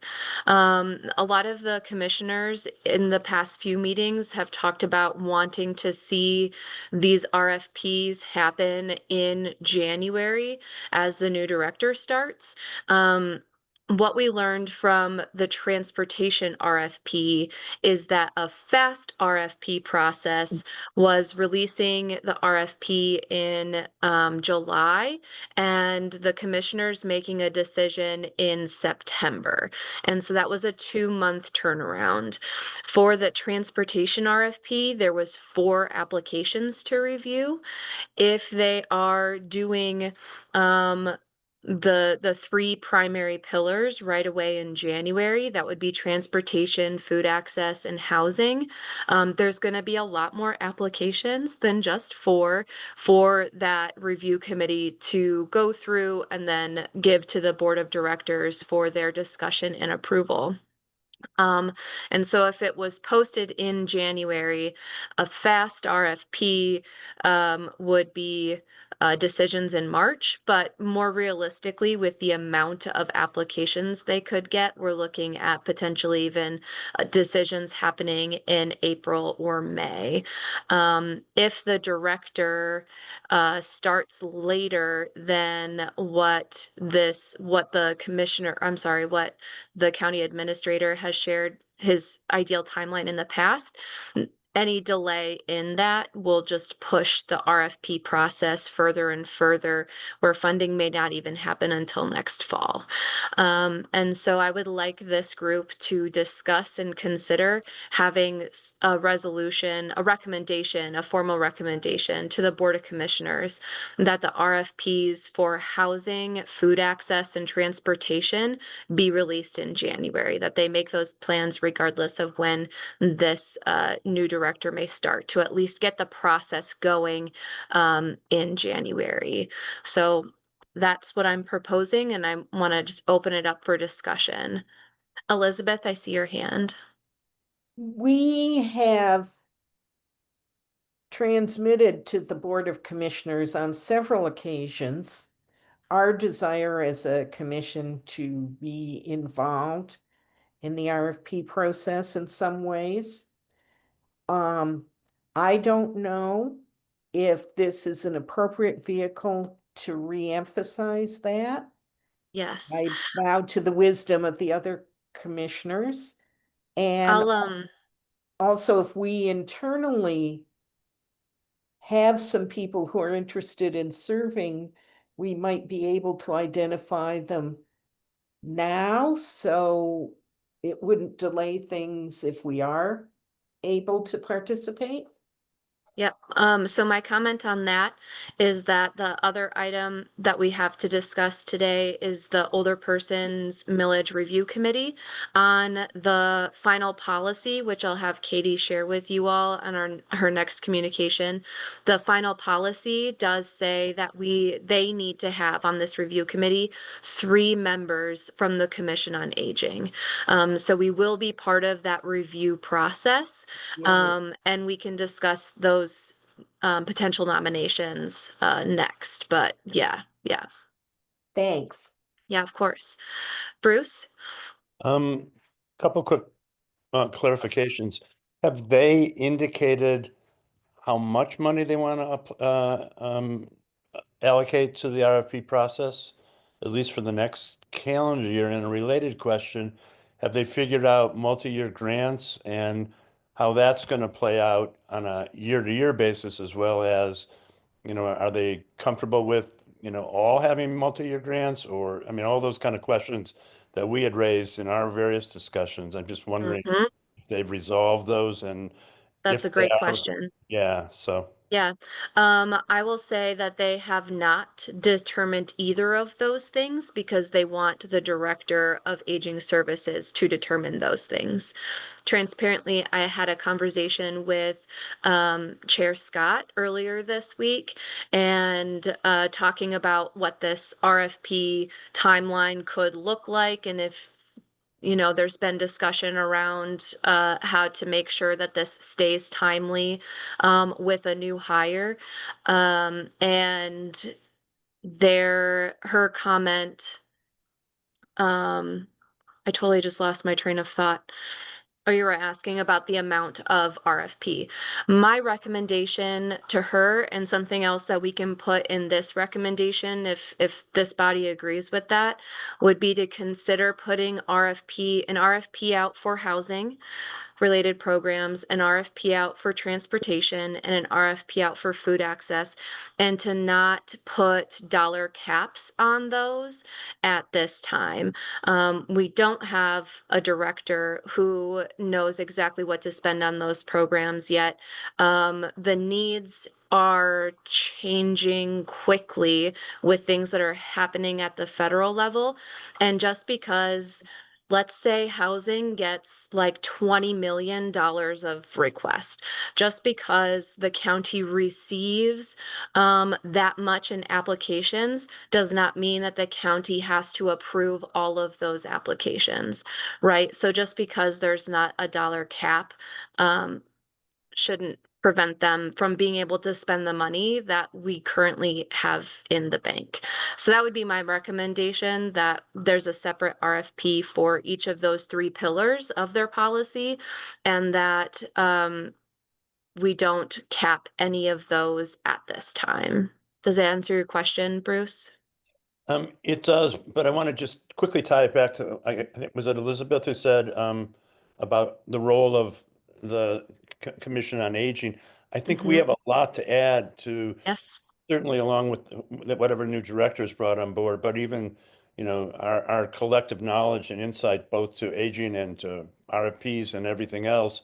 I think we have a lot to add, and I think we want to get it right in terms of, the way we unroll, I mean, the emergency RFPs we did previously were understandable, but I think going forward, we want to get it right in terms of what we're trying to do short-term and longer term with regard to these RFPs, because it's just going to be critical to, anyways, I'll stop there. But yeah, I agree with you 100%. Brenda? You're muted.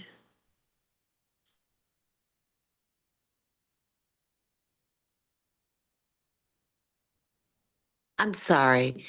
As far as the RFP process goes for this commission, maybe we can think about maybe rotating individuals if they're interested.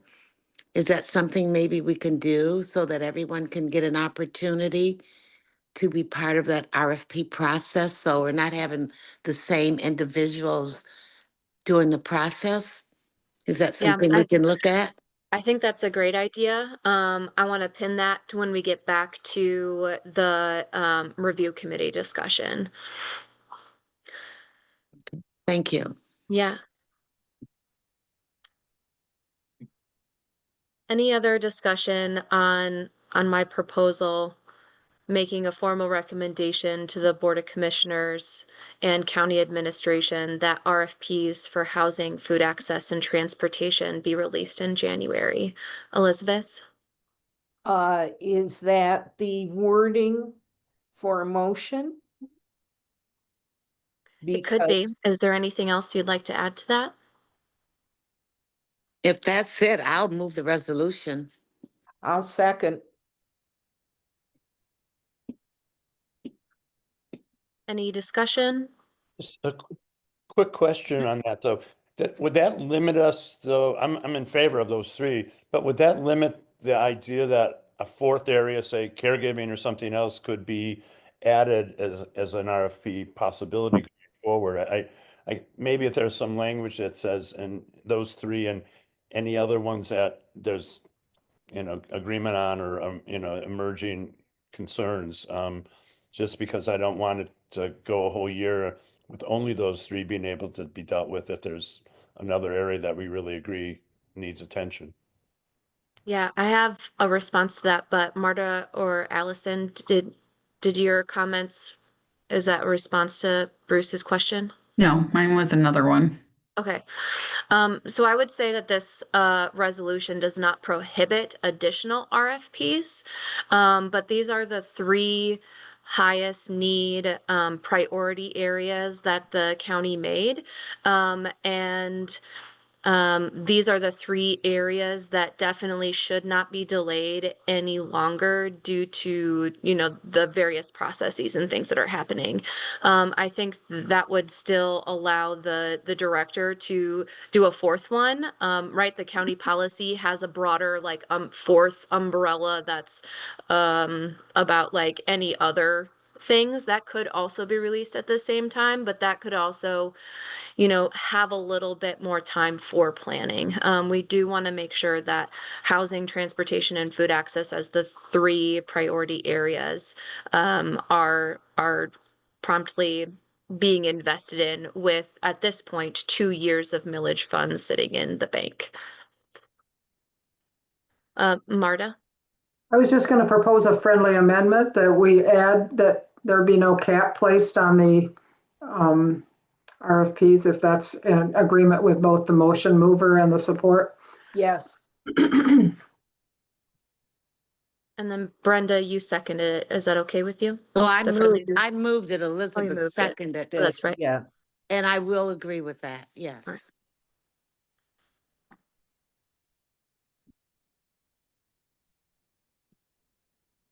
So I have it worded now. Let me share my screen I'm a visual person and I immediately forget what people say.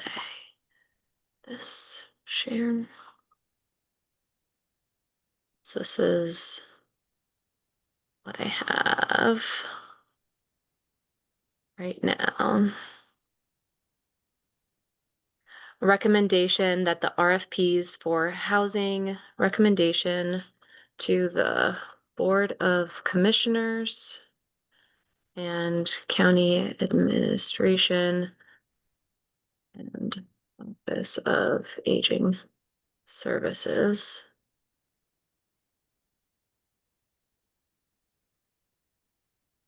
Can you add separate RFPs? That separate RFPs for housing, food access, and transportation be released in January with no dollar cap. Is it obvious that it's coming from the older adults millage? Ooh, that's a good point, adding the millage Older dollars. adult, Yeah, older persons. I don't think that's where you want to put that. I think it's confusing to put it at the end. Sure. Yeah. Put it in after separate RFPs from the older person's millage. Right. Or housing. So, and while you're doing that, a question I had about the January, do we want to say something instead of January to say as early in 2027 or 2026, excuse me, as feasibly possible? Just because if we are hoping to sit down with the new director and that gets delayed or whatever, I just think the January reference is maybe we could say it a different way. As early in 2026 as possible. I think that offers way too much wiggle room. Yeah. Yeah. Well, Yeah. or maybe the first 2 months. I mean, I thought we were, I was, only reason I'm mentioning that, I thought we had said earlier, we wanted the opportunity to sit down with the new director and help to shape these programs. So So you depending on mean when, like if they get hired and the January date passes, that they might move forward without consulting this body? yeah, So you want yeah, to protect against that? exactly. Could that be just another amendment rather than in this so that it doesn't have confusion?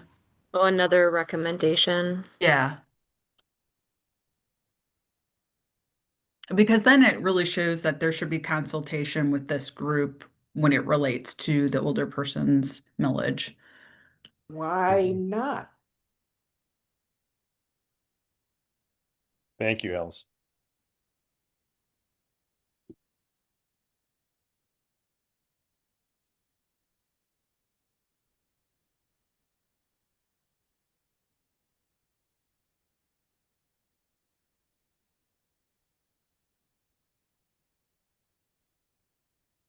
Did you have specific language you would like to see reflected here, Bruce, before I attempt something? That the Director of Aging Services consult with the Commission on Aging before. Developing and issuing the RFPs. Good. Mm-hmm. It can't hurt. The only comment I have on that is that let's say the new hire is an out-of-state hire because they did a national search, right? Mhm. They're moving here, they're getting settled, they start in January.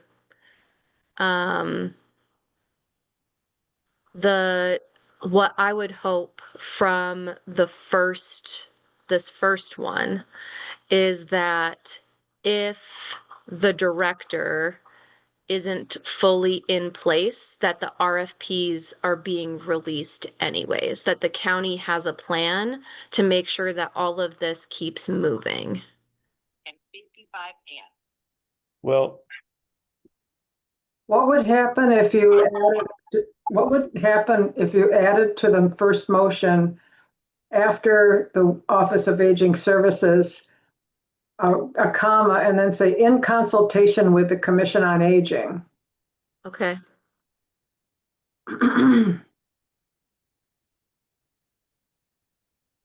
For developing or in consult, I think does it right there. That would take care of both of them in one.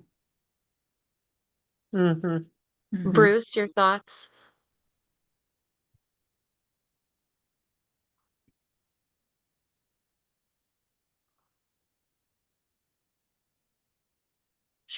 Oh, you're muted, Bruce. I We think didn't hear anything that you said. sorry. I agree with Marta, and I think that one would solve both. My only reason for bringing it up was I was just concerned that the RFP process was going to be done without our input, and I'm not in favor of that. Mm-hmm. Mm-hmm. I agree, Bruce. Marta, you have another comment? Yeah, I think after B, say be developed and released in January. Be real. Developed and released.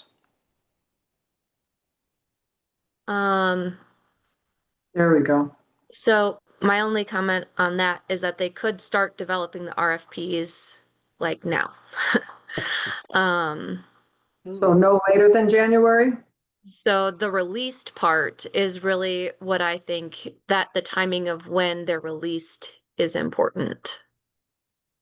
Ideally, they would start developing them in November or December so they can be released in January. November? I mean, again, as long as we're part of it in November, December, that's, that would be acceptable. But if they're going to develop it on their own, that's a problem. In my estimation. Yeah, I agree. So I added the developing piece here with the Commission on Aging. Janan and then Elizabeth. Yes, thanks. This is really great, and it's been really wonderful to see money moving forward. For the Healthy Aging Collaborative, we are interested in also requesting funding. So I wanted to check with you all if ours will be maybe more broader request than specific issues. Would, as we try to align and collaborate with you all, do you have any recommendations, or if we submit our own, would you be offended? I just want to try to understand the landscape with our partnership. When the RFPs are released, they'll have who qualifies as applicants. And so, I would say whether you're eligible to apply depends on how each of the RFPs that are released are worded. I don't think the Commission on Aging would have any hesitation with any group attempting to get access to millage funds, as long as it ends up following the decision-making process that, to Bruce's point, we want to be consulted while that's being developed. And then, Elizabeth? Oh, sorry. Go ahead, Jan. Oh, no, so is our main contact Annie Somerville for that, or do we go through? There's currently no contact because the Office of Aging Services Director has been hired but not announced and hasn't started.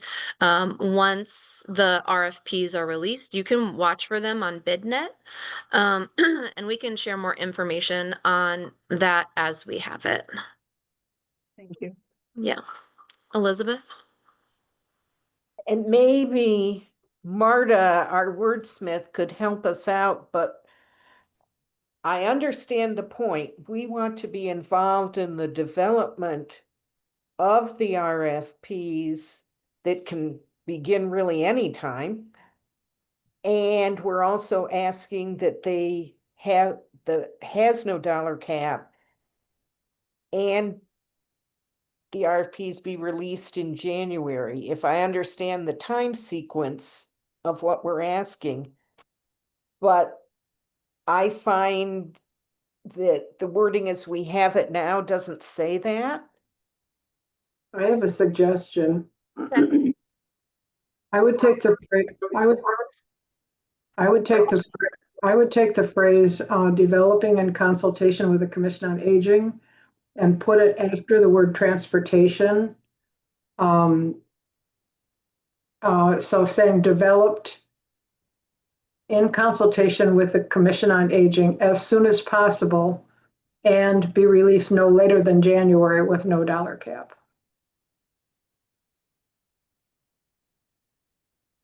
This is why we pay you the big bucks, Marta. Yeah, right. I'll be going to Vegas with all that money I get paid. Good, then you're gonna hit that jackpot so that we can put all the affordable housing in all the different places. Yeah, there you go. I would add and after the word possible. Yeah. And be released in January with no dollar cap. It was totally hacked up the entire thing. You're eventually probably going to just need a new motion. We just ask for a friendly amendment. That's fine. So recommendation to the Board of Commissioners, County Administration, and Office on Aging Services that separate RFPs from the older persons millage for housing, food access, and transportation Be developed in consultation with the Commission on Aging as soon as possible and be released in January with no dollar cap. Sounds good. Elizabeth and then Phyllis. The way you said it just now is that the older person's millage is for housing. And the RFPs are for housing, access, and transportation. Yeah, that notes need to be reversed around those two phrases. So separate RFPs for housing, food access, and transportation, comma, from the older person's millage fund, comma, be developed. Yep. And what do you guys think if it some was of those big bucks too?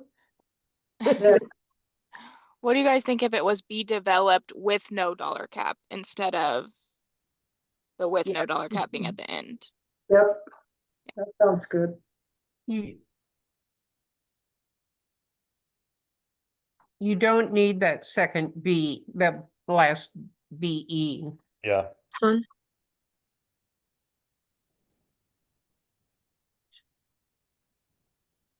RFPs for housing, food access, and transportation from the older persons fund be developed. I probably don't need these two commas, right? Yes. Well, you either need two or none. Be developed with no dollar cap in consultation. And then you probably want to add 2026 after January. January 2026. I'm wondering if we just add a second sentence that this all happens in consultation with the Commission on Aging. As soon as possible. I don't think so. I think you. No, you think it's good there? I think it's good.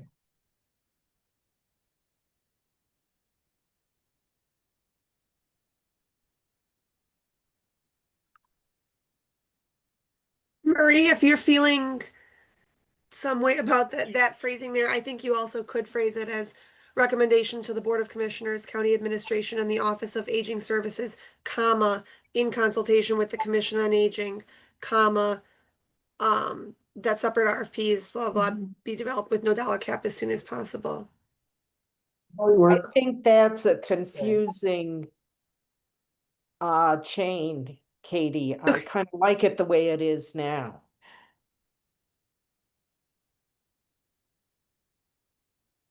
Okay. Maybe you could put with no dollar cap in parentheses. That might make it less confusing. Yes. And one other word possible, we have consultation. Do we want to have instead collaboration? Yeah. I just put the no dollar cap next to the RFP. How do we feel about that? That's fine. Okay. And then what was the consultation comment, Bruce? I'm just wondering what consultation is kind of a vague term in what we're trying to do. And I would rather have a more of a action-oriented word of like something like collaboration with us, not just consultation, because somebody could just, call up one person and say, I consulted. I guess I'm just not, well, anyways.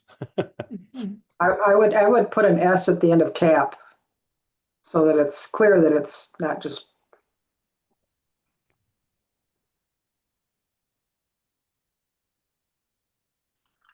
I like that. like this suggestion somebody made about separating the dollar caps a bit.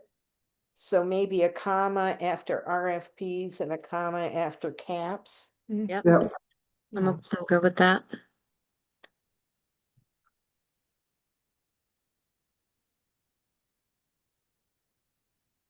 All right, Brenda. You're muted, just so you know. I'm sorry, you guys. I have to leave and be at the doctor's in 20 minutes. But whatever you guys change, I support it. I still support the motion, So okay? this friendly amendment to your motion? Yes. Great. Yes. Elizabeth? I'm Yes. sorry I have to leave now. All right, thank you, Brenda. Okay, bye-bye. The last question that I have, those three buckets, Yeah. food access is a little bit more defined than either transportation and housing. Is there any other adjectives or wording on either of those two that we need to be concerned about? Just what aspect of housing or what aspect of transportation, or is it for? I kind of thought about that too from a housing perspective, especially in looking at the SCIP request. There was things like, could that be for supporting the hoarding task force related support, home modification, things like that. I still feel like housing is fairly broad with that, but if you feel like it needs that additional housing and supportive services. I think we should use whatever words the Board of Commissioners used. Yeah. On those topics. So, whoops, wrong one. That's true. You're right. I wonder if we did split those, if they did split that out. Are you seeing the older millage framework on my screen right now? Yeah. Yeah. Okay, good. So their number one was nutritional programs. Mhm. So we can change food access to nutritional programs. Yeah. Then senior centers, which are, they already got their funding, so that's why I'm not highlighting them at this point. Transportation. And then homelessness. Specifically. Accommodation services, maybe that's, Yeah, that's a good idea. and I then think, I think, preventing homelessness. I think housing is a better term because it, I like that umbrella term. I do Yeah. too. You want to say housing and homeless? Ooh, good point. housing / homeless prevention. Because ending homeless and homeless are different things, right? Yeah, Yes. I think you would put a / instead of and between housing and homeless. Yeah. Mhm. It changed food access to nutrition services, and transportation services.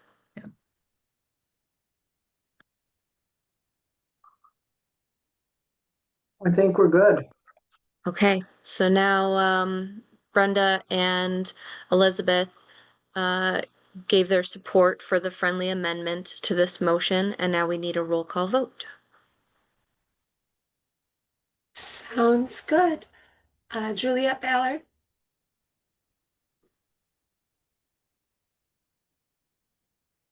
Still here? Did she jump off? Can you stop sharing so we can see? Oh yeah. Juliet, you're muted if you were trying to vote for the recommendations for the 2026 RFPs. No, I'm There. fine. I'm fine.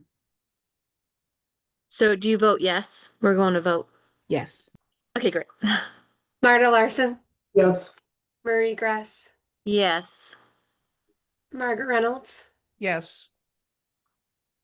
Elizabeth Thompson, Yes. Jennifer Green, Yes. Phyllis Herzig, Yes. Bruce Astron. Yes. Marie, do I mark Brenda as a yes? And Yes. Yep, she she said gave okay. her support. Yep. All right, Allison Foreman, Yes. Madden Litton, Yes. and Annie is not present. Okay. Okay, motion carries. Thank you all so much for that. We're over time, so I'll be brief. The Board of Commissioners are asking that we start talking about who we would like to appoint from the Commission on Aging to the Older Persons Millage Review Committee. The language is that this review committee is made up of 2 members of the Board of Commissioners, the Director of Aging Services, a staff member from the Office of Aging Services, a member from the Finance Department, 3 members from the Commission on Aging, 2 members of the general public, and then the county administrator or their designee. A minimum of 3 of these members must be 60 years of age or older. It doesn't mean that the 3 that we recommend from our group be 60 or older, but Ashley asked that we think about that as we do our nominees. One note on this, and I'm going to ask everybody to think about if you would like to be a nominee, and then send Katie and I an email if you would like to be considered for this, and we'll have a larger discussion in December. But next year, there is a possibility that we will have to move to in-person meetings. There have been some Open Meeting Act lawsuits groups that are pushing commissions and other groups to be required to have in-person meetings for any kind of meeting where we'll have a motion or things of that nature.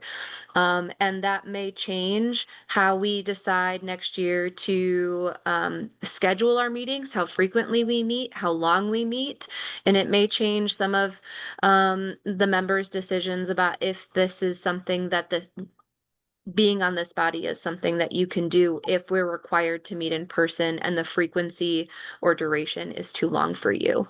No decisions have been made yet. Ashley Hall said that she will keep us updated as those happen and she'll provide guidance as they happen.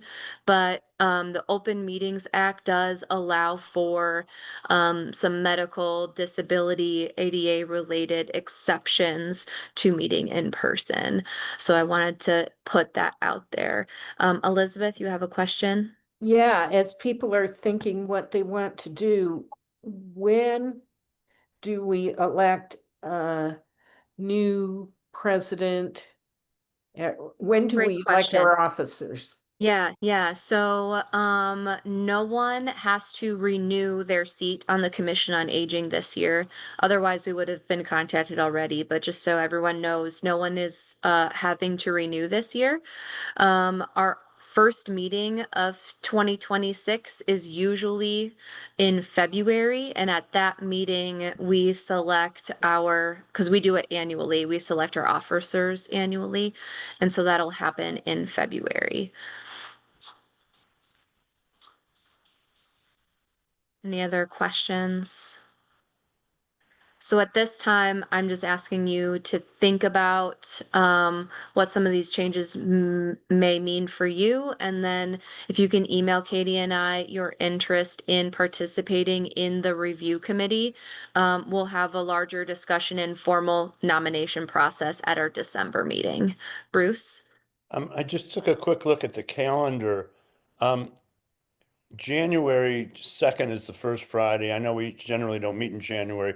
January 9th is the second Friday. Given a lot of stuff possibly happening in January, do we want to consider a January 9th meeting? Yeah, we can consider that. I'll put it on the agenda for December, just because we're over time already. I'll put it on that agenda so we can see if we'll be able to have quorum. But yeah, everyone think about January 9. Okay. Thanks, Bruce. Sure. All right, so I said we would circle back to the subcommittee discussions.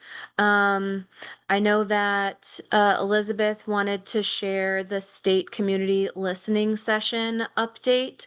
I understand if anybody needs to jump off and get to your job or a volunteer thing or appointment, feel free to do that. There's no other formal motions or anything that we need to make. But Elizabeth, do you have time to share or not anymore? Sure.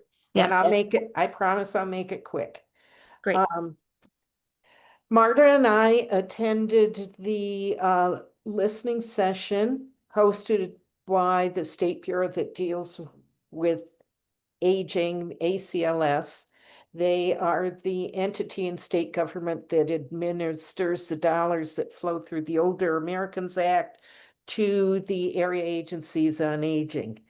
Katie, wearing her Ageways hat, did a nice summary of all the issues that were raised up, and you got that along with your minutes. Thank you so much, Katie.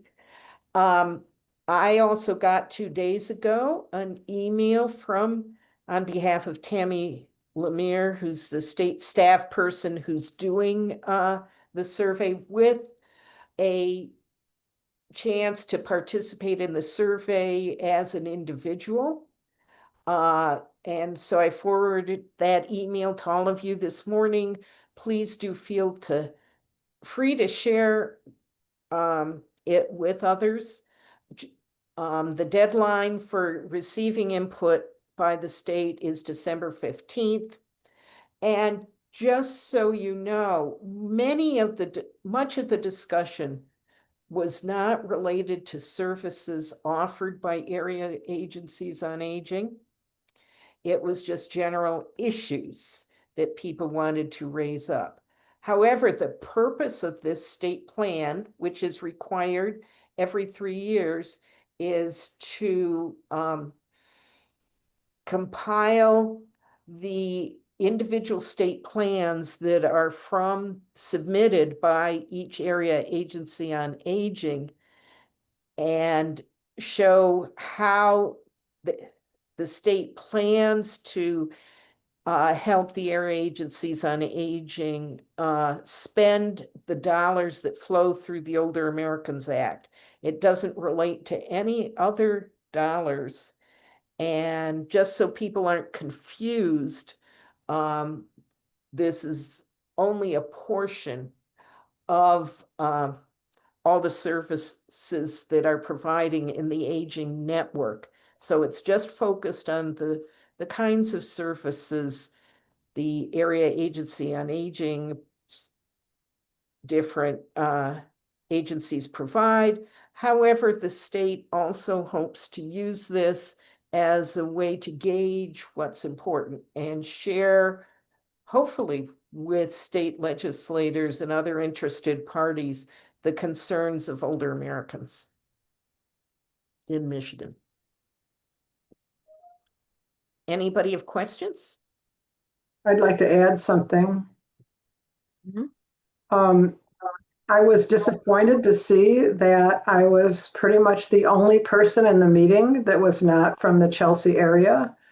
I was disappointed that it was a very last minute that I even heard about this meeting. And I'm disappointed in the amount of publicity that was put out to Washtenaw County to encourage us to participate. This was the only hearing of this type that will happen in Washtenaw County, so it was literally our only chance to have an effect outside from the survey that Elizabeth sent out. So any of us that are from outside of Chelsea may want to be sure and participate in that survey so that they hear our input. But I was very disappointed in the lack of publicity countywide. May I share that concern with the State Advisory Council? Please do. I want to just second that. I was very surprised and disappointed with so little notice. And I did go on their webpage, and I know they were doing these all over the state, and they had a calendar. The other thing that I was, and there's not even anything that close to have gone to. But the other thing I was a little disappointed in, I don't know whether the meeting went longer, but they had allocated an hour. And I don't know how it was facilitated, but it seemed like it could have been just like so pro forma that it really wouldn't have allowed for any kind of really thoughtful or innovative discussion. And I say that because I've looked at the state plan for the last 2 times that they produced them. It's not a bad document, but there are better state plans as I've looked around the country at some of them. So, they seem kind of locked in to doing the same old, same old. And I think this particular moment maybe really, and they've got some very good ideas up there, that in Lansing, they've been doing some very thoughtful work, but it's not reflected in the state plan. And I think it would be really important if there was a way to get more input before the plan is actually developed. Yeah, Margie? Well, real quick, I want to say thank you for Marta and Elizabeth for going. And I too would like to have been to one of those, but the short notice and lack of communication was almost insurmountable for many of us. And I guess, thank you for the summary, but I found it kind of like Bruce, same old boring. And so I think we need a better plan. I'd just like to reiterate that the state plan is related only to the dollars that come through the Older Americans Act. I agree with you that there's tremendous need for a plan that is much more comprehensive. And that certainly is a recommendation we can make to the Bureau. But I think it's complicated because they asked for a lot of input that in truth doesn't apply to the plan they're writing.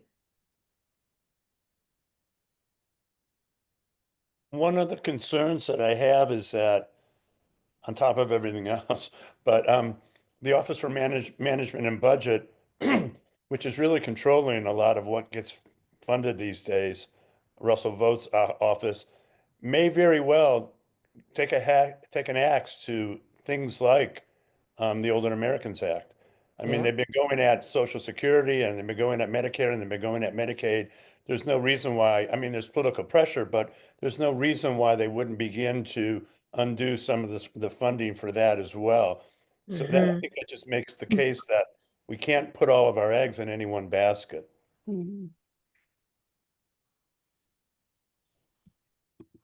Anyone else? Questions, comments? Well, I can say that I was at a conference last week for the Area Agencies and Aging Association of Michigan, and our trade association's national policy person did the keynote for that, and so OAA funding is safe through this through this kind of budget cycle and the different recommendations that pass through things. So for now, but I mean, I completely understand what you're saying. Like, there's no guarantee that it will always be safe. The act itself has not been reauthorized. It's technically expired.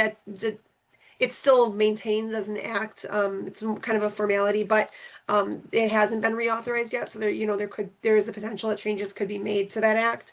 But yeah, and in terms of ageways and funding too, about 30% of our funding comes from Older Americans Act. So most of our funding comes from Medicare, Medicaid, and as Elizabeth said, there's very specific guidelines for what those dollars are used for. It's primarily nutrition services. So in terms of like the funding available for innovations, it is difficult. I do think the people that attended the meeting were highly productive, like engaged, discussive people. It was a very collaborative meeting, but as you'll see in the document I shared, the questions that were asked were fairly limited. What services do you know exist? What services do you need? How do you get your information? So I think groups like this that can facilitate that deeper discussion, with the new director of aging services, there may be the potential to host some, more in-depth town halls or community listening sessions that can go deeper than what the state's able to facilitate. And unfortunately, they didn't plan these extremely far in advance, so there was pretty limited notice. Anything else? Great. Thank you all for your time and for staying a little later. Marta, Jennifer, and Katie, if you could stay on after we adjourn so we debrief, that'd be great. Sorry, I did that early. That's okay. A motion to adjourn? So move. Second? Support. And thumbs up if you are good to go. All right, thanks everyone. We'll see you December 5.